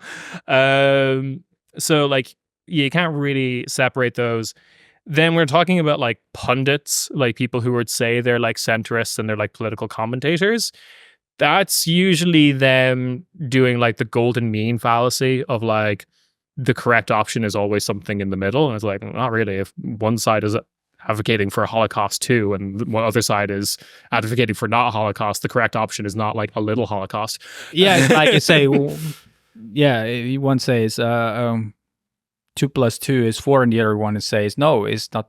2 plus 2 is 4, and the other one says no, it's 3. Okay, let's find a solution. Then it's 2 plus 2 is not 3.5. Yeah, yeah, exactly. Then with other pundits, there's also kind of like reputation laundering of like, I am right wing, but I don't want you to think I'm right wing, or the classic of, I'm a small bean, please don't yell at me. Where they're like centrist, but the point is they don't. One of the great things about Twitter, one of the praises I will sing of Twitter is like, or X. Branding did not work. One of the great things about that was it did put a lot of people who had written their opinion for years and years and years in major publications, who lived in massive bubbles, and confronted them and forced them to confront normal people. Like, there has been, in the Times in the UK, in recent years, since we've been doing the podcast, there has been articles that are like, let's genocide all the gypsies. Like, literally just like behind a paywall, but that was basically the point of the article, right? Of like, let's round them up and kill them all, right? And that person like posts that on Twitter, you know, just doing his promo stuff. And like some like guy who works checkout in the middle of like a Tesco in the middle of England goes into replies and like, suck my mom's dick. What the fuck are you talking about? Like, this is the most insane shit you've ever written. And it did force a lot of people who lived in like these very erudite bubbles in like punditry to like reckon with the fact that like lots of people hate them, for better or for worse. Some of those people were like Nazis, sure, but some of them were also very well-intentioned people who were like, no, I don't think it's a good idea that we round up and kill a bunch of people. Why are you advocating for that, you insane person? How do you have this job? Go away. So like, this is the only praise I will sing for Twitter. But yeah, a lot of like pundits will always kind of like say that they're centrist to kind of like launder their beliefs. They don't want to make waves, and usually don't want to make waves because this is a career for them and they're looking for their next job opportunity. Yeah. Last, but not least, are the AFD voters racist? Yeah.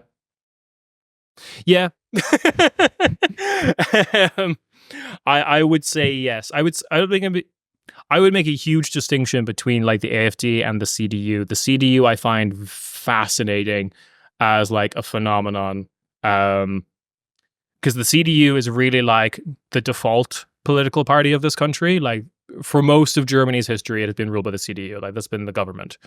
And the only other party you can really compare that to is probably like the LDP in Japan, where like effectively Japan since the end of World War II has been like one party state. There's other parties in the elections, but they never govern. But like the CDU voter is like so default. Again, because I live in Twitter, I did a Twitter thread in the last 2020 like federal elections in Germany, taking the piss of this concept that occurs in like British and American punditry, right, where they just kind of like say like the Woking man or like the Tulsa man, right, where they try to like make up a person who represents like a key voter base, right? And I did that. I did like Dusseldorf woman. She's got face tattoos. She's concerned about like child care payments. Vote CDU. You know, like the fucking Essen man. Former American general, is a person of color, was the guy from Mr. President of the song Coco Jambo, is a CDU voter. Like, there's just like all these like the joke of the thread was like, I made up all these like stupid people and all of them were CDU voters, because that's the reality of like CDU voters in this country. A lot of people live in these small towns where like the CDU has basically like run things for years. There's CDU posters everywhere and they're just like, oh, I guess this is politics. Politics is voting the CDU. And then I go back to like watching football or Love Island or whatever the fuck, or like doing something normal with your time and not being a freak like me. Let's vote for something that doesn't change that much. Exactly. Like, it's just conservative vote. Let's conserve things the way they are. I think that's even putting too much thought into it. I think it is literally just like, I don't care about politics. I've seen this guy's face around. He's CDU. Seems like he would grill really well, or I could have a beer with him, whatever. And then like, that's the politics you do. You don't read the news. You don't do anything. You then go back to, again, I can't emphasize enough, the far more normal life that you have than me. Of like your job working for like Volkswagen or whatever. And then, to be an AFD voter is to kind of know exactly what your politics are, and to be very aware of probably your thoughts and your beliefs and your ideology and who is German and who isn't and what that means and all that kind of stuff.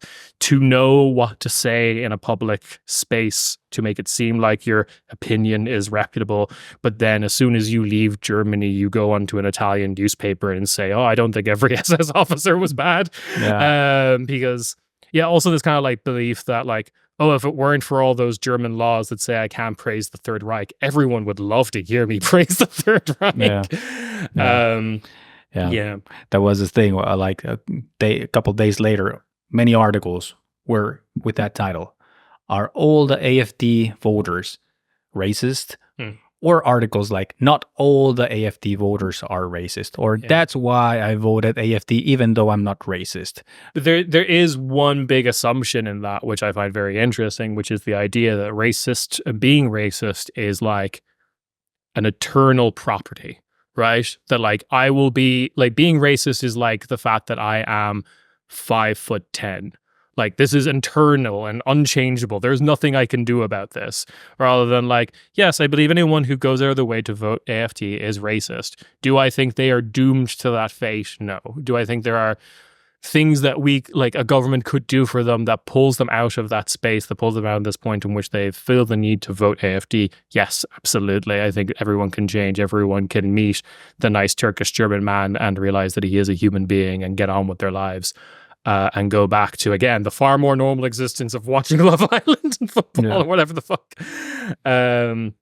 It's the kind of like, oh, everyone who votes AFD is racist or not racist, kind of treats racist as this like unchangeable quality rather than like, rather even just like you have done, like maybe you're not racist in your day-to-day actions, but you have done a racist act. You have voted for a party that like wants to kind of like just deport people or treat immigrants as lesser and also built on the assumption that everyone who has a different color skin is an immigrant when they're probably not or whatever. Yeah. So yeah. It's a racist action. Maybe not necessarily racist forever. Ciarán. Yes. Thank you for coming to the show. You're welcome to come any other time. And we can see the comment section after this. Let's see the comment section. Everyone who wants to see more or hear more about Ciarán's and Cornish Pity, you can find a link in the notes of the episode. Thank you very much for coming and thank you very much. Having this nice conversation. I think we went like over 2 hours. Yeah. Thanks a lot. Thank you for having me. Cool. Welcome to the show. It's the golden time.